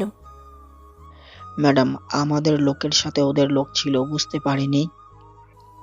সবাইকে খবর দিয়ে সবাইকে অ্যালার্ট করো, একটা গাড়িও যেন চেক না করে ছাড়ে, ফার্স্ট। আকবর চলে গেল। অঙ্কিতার ফোনে কল আসলো।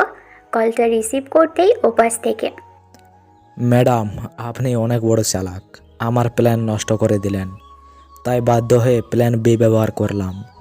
ভেবেছিলাম সব কয়টাকে উড়িয়ে দিয়ে ওদের সব কিছু লুটে নেব, কিন্তু হলো না। সব প্ল্যান শেষ করে দিছিস তুই। ওদের লাশ পরে এসে নিয়ে যাস। কলটা কেটে দিল। অঙ্কিতা চিন্তায় পড়ে গেল। সব ব্যবসায়ীদের জীবন ঝুঁকিতে। কারো কোনো কিছু হলে কি জবাব দিবে সে? গাড়ি শোষো করে চলতে চলতে জঙ্গলের ভিতর ঢুকে পড়ল। গাড়ি এসে জঙ্গলের মাঝখানে থামল। লাইট জ্বলে উঠল। গাড়ি থেকে আজমল সাহেব, আমির সাহেব, প্রিন্সিপাল হামিদ আরও সবাইকে নামালো। সবার চোখ খুলে দিয়ে হাঁটু মুড়ে বসালো। সবাই সামনের দিকে তাকিয়ে পড়ল। অন্ধকারে একটা লোক বসা, চেহারা দেখা যাচ্ছে না। লোকটা বলে উঠল, তোদের তো স্টেজের উপরই বসে বোমে উড়িয়ে দিতে চেয়েছিলাম, কিন্তু বোমগুলো খুঁজে বের করে নিল। এখানে এসেছিস, ভালোই করেছিস। কে তুই? তোর সাথে আমাদের কি শত্রুতা? লোকটা হাতের ইশারা করতেই সবার সামনে একটা করে পেপারস ধরল। লোকটা বলল, সই কর আর তোদের সব সম্পত্তি আমার নামে হয়ে যাবে। সই করবি না মরবি? করব না। লোকটা হাত দিয়ে ইশারা করতেই আরেক গাড়ি থেকে হ্যাপি, শ্রাবণী, ঈশান, অঙ্কিতা, রিফা, তানজিনা আর বাকিদের ছেলে মেয়েদের নামিয়ে সামনে নিয়ে আসলো। সবার চোখ খুলে দিল। হ্যাপি, শ্রাবণী সবাই একসাথে বলে উঠল, বাবা। আমির সাহেব বলে উঠল, আমাদের ছেলে মেয়েদের কেন রে ভেতরে নিয়ে আসলি? সহজে সই করবি না, তাই নিয়ে আসলাম।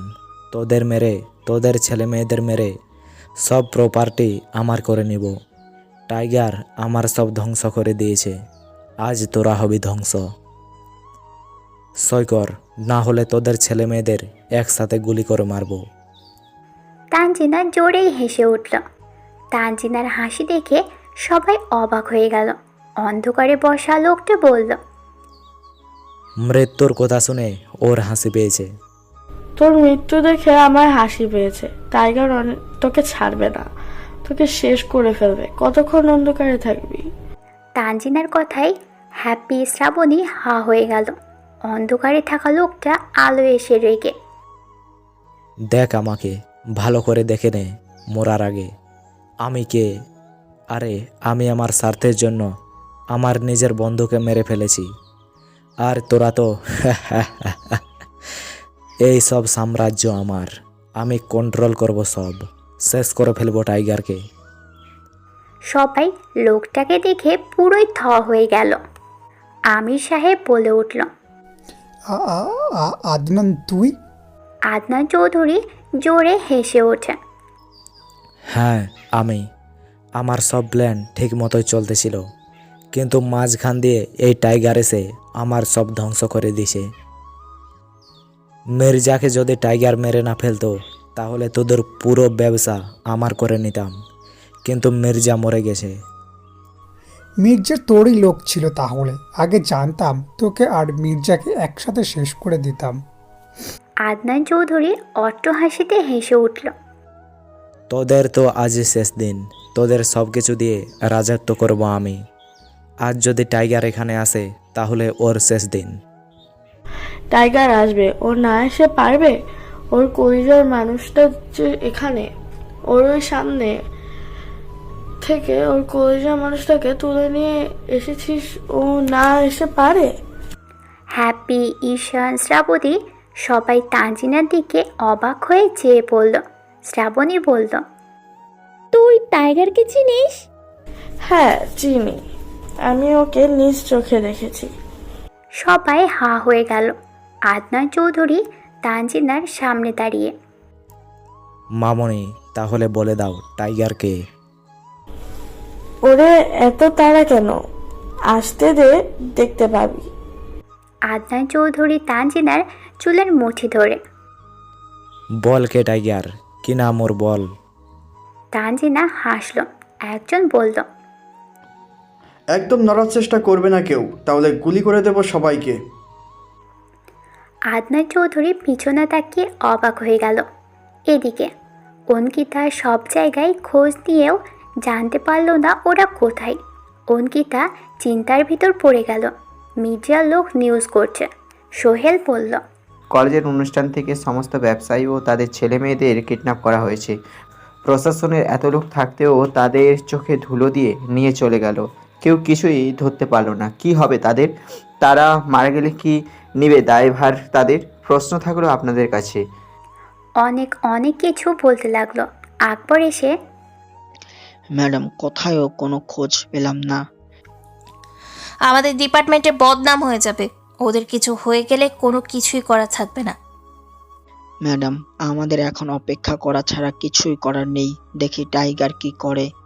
অঙ্কিতা অবাক হয়ে, টাইগার কি করবে মানে? আকবর হেসে দিয়ে, টাইগারকে আমি ভালো করে চিনি। অঙ্কিতা আকবরের মুখের দিকে হা হয়ে তাকিয়ে থাকলো। ঈশান হেসে দিয়ে, আদনান কাকু নিজেকে অনেক চালাক ভাবেন। এরা আমার লোক, এখন নিজেকে বাঁচাবেন কি করে? আদনান চৌধুরী হেসে উঠল। সাথে সাথে গুলির শব্দ ঈশানের সব লোক মাটিতে লুটিয়ে পড়ল। আদনান চৌধুরী, আমার খাঁচায় এসে আমাকেই মারবি, কিভাবে ভাবলি? এবার সবাই ভয় পেয়ে যায়। আদনান চৌধুরী বলল, সই কর, আমার সময় নষ্ট করবি না, তা না হলে তোদের ছেলে মেয়েদেরকে। আদনান চৌধুরী সবাই ওদের মাথায় পিস্তল ধরল। আমির সাহেব, আজমল সাহেব সবাই ভয় বেশি পেয়ে যায়। আদনান চৌধুরী ধমকে বলে উঠল, সই কর, না হলে আমার একটা ইশারায় ওরা সবাই মরবে। সবাই হাতে কলম নিয়ে যেই সই করতে যাবে তখনই পাখির গর্জন ভেসে আসলো। আদনান চৌধুরীর লোকজন অ্যালার্ট হয়ে যায়। তানজিনা বলল, এসে গেছে টাইগার, তুই শেষ। এই টাইগার যেন বেঁচে না ফিরতে পারে, ওকে আসতে দে। আদনান চৌধুরীর ইশারায় ওদেরকে সরিয়ে গেল। গাড়ির সব লাইট সব হয়ে গেল। গুলি শব্দ শোনা যাচ্ছে। আদনান চৌধুরীর লোক সব মাটিতেই লুটিয়ে পড়ল। গাড়ির লাইটের আলো আদনান চৌধুরীর মুখের উপর পড়ছে আর নিভছে। ধুম হয়ে লাইট সব জ্বলে উঠল। আদনান চৌধুরীর চারপাশ তাকিয়ে দেখল ওর সব লোক মাটিতে পড়ে আছে। চারপাশ ঘিরে টাইগারের লোক। আদনান চৌধুরী ভয় পেয়ে গেল। টাইগার এসে আদনান চৌধুরীর সামনে দাঁড়িয়ে পড়ল। আদনান চৌধুরী বলল, কে তুই? টাইগার। আদনান চৌধুরী রেগে টাইগারের দিকে ঝুঁকে গেলে টাইগার আদনান চৌধুরীকে ঘুষি মারে। আদনান চৌধুরী ঘুষি খেয়ে মাটিতে পড়ে যায়। আদনান চৌধুরী বলল, তুই আমার সব শেষ করে দিয়েছিস, তোকে আজ আমি সবার সামনে শেষ করে দিব। তুই আমার সম্পর্কে জানিস, আজ আমি আদি সাহেব থেকে আদনান চৌধুরী, মিয়া সাহেবকে মেরে আজ আমি এই পর্যায়ে, আর তুই কি না আমার সাহেব শেষ করে আমাকে মারবি? এত কাঁচা ভাবিস আমাকে? টাইগার আদনান চৌধুরীর দিকে তেড়ে যায়। তখনই বলল, এক পা এগোবি তো সবাইকে মেরে ফেলবো, তাকিয়ে দেখ পেছনে। টাইগার পিছনে তাকাতে আমির সাহেব, আজমল সাহেব, আকমল সাহেব, শ্রাবণী, হ্যাপি সবাইকে দেখতে পেল। সবার মাথায় পিস্তল ঠেকানো। টাইগার অবাক হয়ে গেল। আদনান চৌধুরী হেসে দিয়ে উঠল। সাথে সাথেই গুলির শব্দ। টাইগারের সব লোক মাটিতে লুটিয়ে পড়ল। টাইগার চমকে যায়। আদনান চৌধুরী অট্ট হাসিতে হেসে উঠল। আদনান চৌধুরী বলল, তোর নিউজ দেখতে দেখতে তোর প্ল্যান আমার জানা হয়ে গেছে রে। তাই তো আমার লোক কম দিয়ে রাখি, যাতে তুই ভাবিস আমার সব লোক মারা গেছে। টাইগার সবাই অবাক হয়ে গেল। আদনান চৌধুরী হকি হাতে নিয়ে সজোরে টাইগারের বাহুতে বাড়ি মেরে, কি ভেবেছিলি তুই আমার সব কিছু শেষ করে দিয়ে আমাকেই মারবি? মুখোশ পরে আমার সব লোকদের শেষ করে দিয়ে টাইগার হয়ে গেলি। আজ কোথায় তোর টাইগার গিরি? তুই নাকি খুব হিংস্র? আদনান চৌধুরী বলল, ওই দিকে তাকিয়ে দেখ। টাইগার সহ সবাই ওদিকে তাকিয়ে পড়ল। শ্রাবণী অবাক হয়ে গেল। এটা তো আবিরের মা। টাইগার অবাক হয়ে গেল। আদনান চৌধুরী বলল, এ হচ্ছে আমার বন্ধুর স্ত্রী বেবি বেগম। আমি তো ভেবেছি গ্রামের মানুষের ভাঙচুর আর আগুন লাগিয়ে দেওয়াতে সে আর তার ছেলে মারা গিয়েছে, কিন্তু এ তো আজও বেঁচে আছে। তোদের সবার সাথে ওকেও মারব। আমি দেশে আসাতেই ভালোই হলো। এটা কি সেই টাইগার নাকি? হ্যাঁ। দাঁড়িয়ে আসো কেন? ওর মুখোশটা খুলে দেখা কে ও আর ওকে মারো। ঝুম বৃষ্টি শুরু হয়ে গেল। আদনানের ইশারায় আদনানের লোকজন টাইগারকে মারতে শুরু করলো। আদনান বলল, একদম চালাকি করবি তো টাইগার সবাইকে মেরে ফেলবো। টাইগার মার খেয়ে হাঁটু মুড়ে বসে পড়ে কপাল ফেটে রক্ত চোখের পাপড়ির উপর দিয়ে পড়তে লাগলো। শ্রাবণী বলল, টাইগার, তুমি ওদেরকে মারো, আমাদের জন্য তুমি মার খেও না। আমাদের যা হবার তাই হোক, তুমি শয়তানকে শেষ করে দাও। টাইগার, আমাদের নিয়ে ভেবো না, শেষ করো ওদের। আদনান চৌধুরী অট্ট হাসিতে হেসে উঠল। টাইগার কাহিল হয়ে গেল, মুখ থুবড়ে মাটিতে পড়ে গেল। আদনান চৌধুরী বলল, এই ওকে উঠা, ওর মুখোশটা খোল। টাইগারকে ধরে বসিয়ে মুখোশটা খুলে ফেলল। সবাই থ মেরে গেল টাইগারকে দেখে। হ্যাপি, ঈশান, শ্রাবণী, আয়ান, সিন্তিহা, মালিহা, রিফা, আমির সাহেব, হামিদ সবাই একে অপরের দিকে অবাক হয়ে চেয়ে পড়ল। এ কাকে দেখছে? এ কিভাবে টাইগার হতে পারে? এ তো আবির। হামিদ বলে উঠল, এই টাইগার কিভাবে হবে? এ তো আবির, আমার কলেজেই পড়ে। আমি কিছুতেই বিশ্বাস করতে পারছি না, সহজ সরল ছেলেটা টাইগার হয়ে গেল। শ্রাবণী চিল্লিয়ে বলে উঠল, আমার আবিরকে ছেড়ে দাও, ও কখনো টাইগার হতে পারে না, ওকে ছেড়ে দাও। এই হলো টাইগার। আমি যেদিন ওর চেহারা দেখে বেহুশ হয়ে গিয়েছিলাম, নিজেকে অনেক বুঝ দিয়েছি। আমাদের হাত যার হওয়া ছেলেটা এত হিংস্র, এই টাইগার কিভাবে হবে? আমি এত অত্যাচার করার পর আমাদের কিছু বলে না, সব সহ্য করে নেয়। আমাদের আগে কেন বললি না তুই? আমি ভয়তে বলিনি, তাই তো ওর সাথে বন্ধুত্ব করেছি। সবাই অবাক হয়ে গেল। বিবি বেগম বলল। আদনান চৌধুরী বিবি বেগমের মুখ চেপে ধরে। আদি, তুই বাঁচতে পারবি না, আমার ছেলেই তোকে মারবে। আমার স্বামীকে তুই মেরে ফাঁসিয়ে দিয়েছিস, তোকে আমার ছেলে ছাড়বে না। কোথায় তোর ছেলে? ডাক, তোদের সবাইকে একসাথে মেরে ফেলবো আজ। বিবি বেগম হেসে ওঠে। ওই আমার ছেলে টাইগার। ও, এ তাহলে তোর ছেলে? তাই তো বলি, এত সাহস কিভাবে আসলো? বাপের মতো হয়েছে ছেলেটা। একেও শেষ করে বলে দেব, এই সবাইকে মেরেছে ডাকাতের ছেলে, ডাকাত। ঠিক বলছো, এই কাজটা আমি ভালো করতে পারি। সেদিন আমি মিয়া সাহেবকে ভাসিয়ে হেট্রিক নিয়েছিলাম। আবির পা থেকে ছুরি বের করে পলাশের গলায় ঢুকিয়ে দিল। আদনান চৌধুরী সবাই হাঁ হয়ে গেল। পলাশ মাটিতে লুটিয়ে পড়ল। আবির রক্তাক্ত অবস্থায় দাঁত মেলে হাসল। পিছন থেকে আদনান চৌধুরীর এক লোক আবিরের মাথায় আঘাত করল।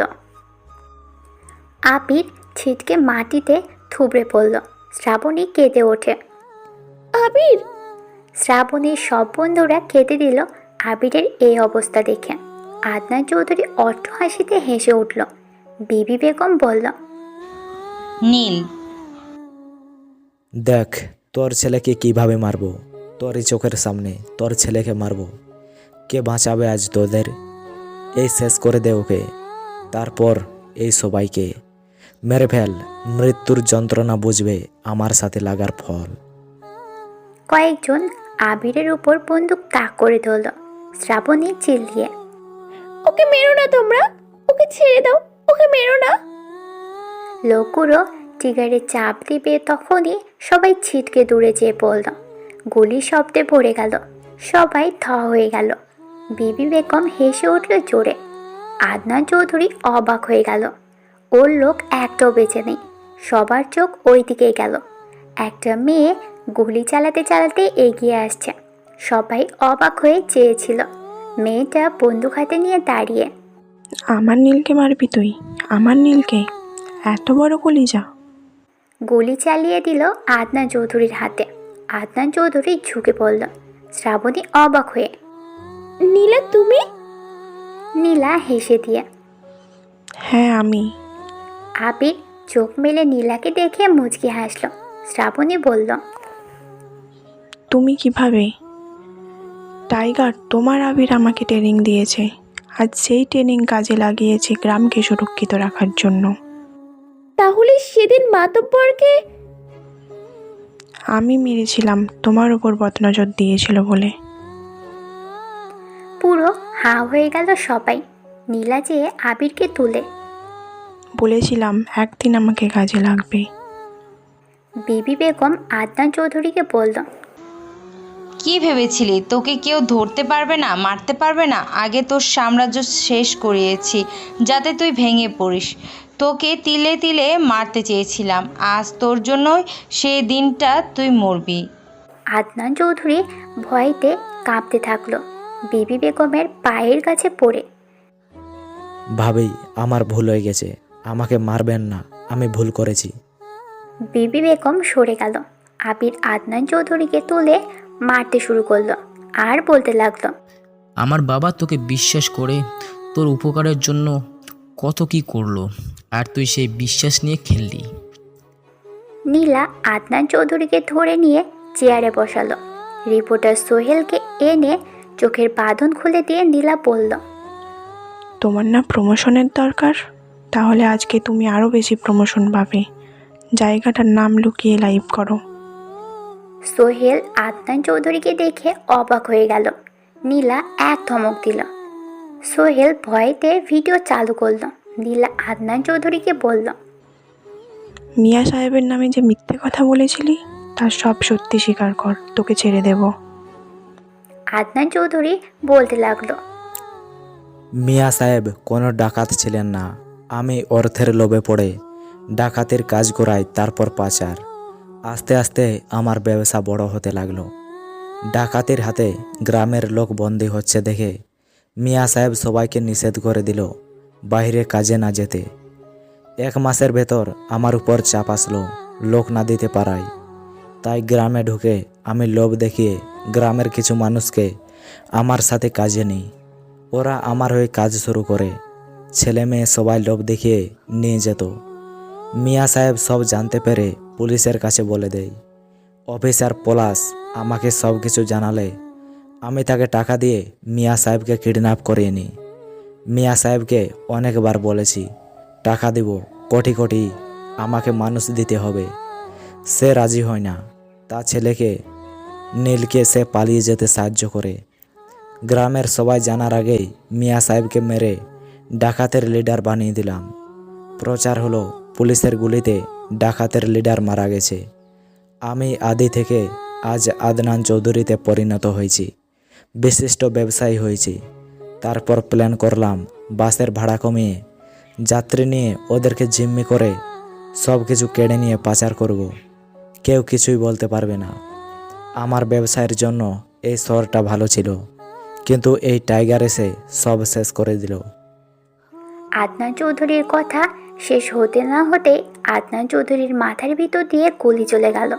সোহেল ভয় পেয়ে গেল। নীলা আবিরকে আর বিবি বেগমকে নিয়ে গাড়িতে উঠেই চলে গেল, কাউকে কিছু না বলেই। আমির সাহেব সব ব্যবসায়ী গাড়িতে উঠে পড়ল। শ্রাবণী বলল, ও আমার আবিরকে নিয়ে কোথায় গেল? আমাকে সাথে নিল না কেন? গাড়িতে ওঠ, আমাদের যেতে হবে, পুলিশের ঝামেলা হবে। ব্যস্ত চল। হ্যাপি শ্রাবণীকে নিয়ে চলে গেল। অঙ্কিতা আকবরকে বলল, কে টাইগার? যে ছেলেটা বম বের করেছিল ওই হচ্ছে টাইগার। অঙ্কিতা অবাক হয়ে, কি আবিরই হলো আসল টাইগার? হ্যাঁ, চলেন এখন যাওয়া যাক। কোথায়? আসল ভিলেনের লাশ আনতে, না গেলে তো উপর থেকে চাপ আসবে। অঙ্কিতা আকবরের কথায় হা হয়ে। তুমি কে বলো তো? আকবর হেসে দিয়ে। টাইগারের ভাই। অঙ্কিতা থমকে দাঁড়ালো। আকবর গাড়িতে উঠে চলে গেল। অঙ্কিতাও গাড়িতে উঠে চলে গেল। ঘটনাস্থলে পৌঁছে অঙ্কিতা অবাক হয়ে গেল। সোহেলকে দেখে বলল, আপনি এখানে কিভাবে? ম্যাডাম, মাঝে মাঝে পুলিশের আগে মিডিয়ার লোক আগে যে পৌঁছে গোপন তথ্যর মাধ্যমে, আর এরা তো আমাদের কিডন্যাপ করে এনে প্রমোশন দিন। কে? টাইগার। হেড অফিসার এসে অঙ্কিতার সামনে দাঁড়িয়ে। চোখের সামনে আসল কালপিট ছিল, আমরা ধরতেই পারলাম না। এর ইশারায় সব উঠা বসা করতো। আমরা শুধু শুধু নিরীহ লোকদের ধরে বিনা কারণে শাস্তি দিয়েছি। চ্যাপ্টারটা এখানেই শেষ। টাইগারকে আর ধরা যাবে না। তোমার কি মাথা খারাপ? টাইগারকে ধরলে কিরূপ চাপ আসবে বুঝতে পারছো? আর ধরবেও কি করে, কখনো দেখেছো? দেখিনি, তবে জানি কে এই টাইগার। জানা পর্যন্তই থাকো। সব লাশ গাড়িতে তুলে নিয়ে চলে গেল। ভোর হতে না হতেই নিউজ প্রচার হওয়ার সাথে সাথে সবার চোখ কপালে উঠল। গ্রামের মানুষজন নিউজ দেখে চোখের পানি ফেলতে লাগলো। ভালো মানুষটাকে তারা ভুল বুঝলো, আফসোস করতে লাগলো। সারা দেশে ছড়িয়ে পড়ল মিয়া সাহেবের নাম আর আদনানের কুকীর্তির কথা। আদনানের যত ব্যবসা ছিল সব ব্যবস্থা প্রতিষ্ঠানে সিল মেরে দিল। বন্ধু হয়ে কিভাবে বন্ধুকে ডাকাত বানিয়ে দিল। সব জায়গায় তোলপাড় শুরু হয়ে গেল। পরিবহনের যে মালিকদের ধরেছিল সবাইকে ছেড়ে দিল। সবাই জেনে গেল আসল ভিলেন আদনান চৌধুরী। তার কথাই সব কুকীর্তি চলত। বিবি বেগম গ্রামে যেতেই সবাই বিবি বেগমের পথ আটকিয়ে দাঁড়িয়ে পড়ে। বিবি বেগম গাড়ি থেকে নামার সাথে সাথেই সবাই ক্ষমা চাইতে লাগলো। কেঁদে দেয় সবাই, তারা কি ভুল করেছিল। অঙ্কিতা আকবরকে বলল, একটা জায়গায় না ক্লিয়ার হতে পারলাম না, কি? নীল থেকে কিভাবে টাইগার হয়ে উঠল? ও তো পালিয়েছিল। ও কেন পুলিশের কাছে গেল না? আর ওর মা বাঁচলো কি করে? আকবর হেসে দিয়ে, এই কথা তাহলে শুনেন। নীল জঙ্গলের ভেতর দিয়ে পালানোর সময় অন্য ডাকাতের হাতে পড়ে। সেই ডাকাত ওকে ধরে নিয়ে যায়, ওকে মারে বাসার নাম্বার দেওয়ার জন্য, কিন্তু ও রাজি হয় না। ওকে মারধর করে। 2 দিন আটকে ছিল। একদিন রাতে ও ডাকাত সর্দারের গলা কেটে মেরে ফেলে। এটা দেখে ডাকাতের লোকগুলো ভয় পেয়ে যায়। নীলকে ওদের সর্দার বানায়। নীল ওর বাবাকে উদ্ধার করার জন্য গেলে দেখে পুলিশ অফিসার বলছে তার গুলিতে মারা গেছে সে ডাকাত। কয়েকজন সাক্ষীও দেয়। নীল জানতো যে ডাকাতকে যদি কেউ জানতে পারে তাহলে তাদের বাড়িঘর পুড়িয়ে দিয়ে ভেঙে ফেলে ছেলে মেয়েদের মেরে ফেলে। ও নীলাকে ফোন করে বলে ওর মাকে নিয়ে সরে যেতে। নীলা নীলের কথা মতো করলো। নীল জঙ্গলের যত ডাকাত ছিল সব ডাকাতের সর্দার আর লোকদের মেরে কিছু লোক নিয়ে সাথে কাজ শুরু করে। নাম হয়ে যায় টাইগার। অঙ্কিতা আর আকবরের সামনে একটা গাড়ি থামলো। গাড়ি থেকে নীলা নেমে সামনে দাঁড়ালো। আকবর বলল, ম্যাডাম নীলা। আর নীলা উনি। নীলা আকবরকে থামিয়ে দিয়ে, অঙ্কিতা ম্যাডাম সৎ একজন মানুষ। আপনার নামে অনেক গল্প শুনেছি আকবরের থেকে। আপনি অনেক ভালো। অঙ্কিতা কি বলবে বুঝতে পারছে না। আকবর গাড়িতে উঠল। নীলা বলল, আমাদের বিয়েতে অবশ্যই আসবেন, গ্রামটা দেখে যাবেন। নীলা কথাটা বলে গাড়িতে উঠেই চলে গেল। অঙ্কিতা হাঁপ ছেড়ে দিয়ে, মিয়া সাহেবের কেসের পূর্ণতা তবে পেল, আর আমাদেরও উপকার করে দিয়ে গেল। না হলে হয়তো আসল কালপিটকে ধরা যেত না। 1 মাস পর সব কিছু স্বাভাবিকভাবেই চলতে লাগলো। শ্রাবণী এই 1 মাসে অনেক খুঁজেছে আবিরকে, কোথাও পায়নি। গ্রামে পর্যন্ত গেছে, কিন্তু কেউ বলেনি, জানে না কোথায় গেছে, জানে না। শ্রাবণী ভেঙে পড়ল। হ্যাপি আর ঈশানের বিয়ে হয়ে গেছে। হ্যাপি শ্রাবণীকে অনেক সান্ত্বনা দেয়, বোঝাই। শ্রাবণী নিজেকে শক্ত করল। একদিন শ্রাবণী কলেজ ক্যাম্পাসে বসেছিল। তানজিনা, আয়ান, মালিহা, রিফা, সিন্ধিয়া আড্ডা দিচ্ছিল। তখনই একটা ছেলে বাচ্চাদের চশমা, টি শার্ট হাতে একটা ফুল নিয়ে কলেজে ঢুকলো। সবাই ছেলেটার দিকে অবাক হয়ে তাকিয়ে পড়ল। কেউ কেউ হাসছে। সোজা শ্রাবণীর সামনে হাঁটু মুড়ে বসে, ওহে প্রিয়া, আমি তোমার প্রেমে অন্ধ হয়ে গেছি। তুমি এতটা সুন্দর যে তোমাকে ছাড়া আর আমার চলবে না। আমি তোমাকে ভালোবাসি। শ্রাবণী মনটা এমনিতেই খারাপ, তারপর আবার একটা ছেলে প্রপোজ করছে। ঠাস করে কষিয়ে একটা চর বসিয়ে দিল। ছেলেটার চশমা চোখ থেকে খুলে গেল।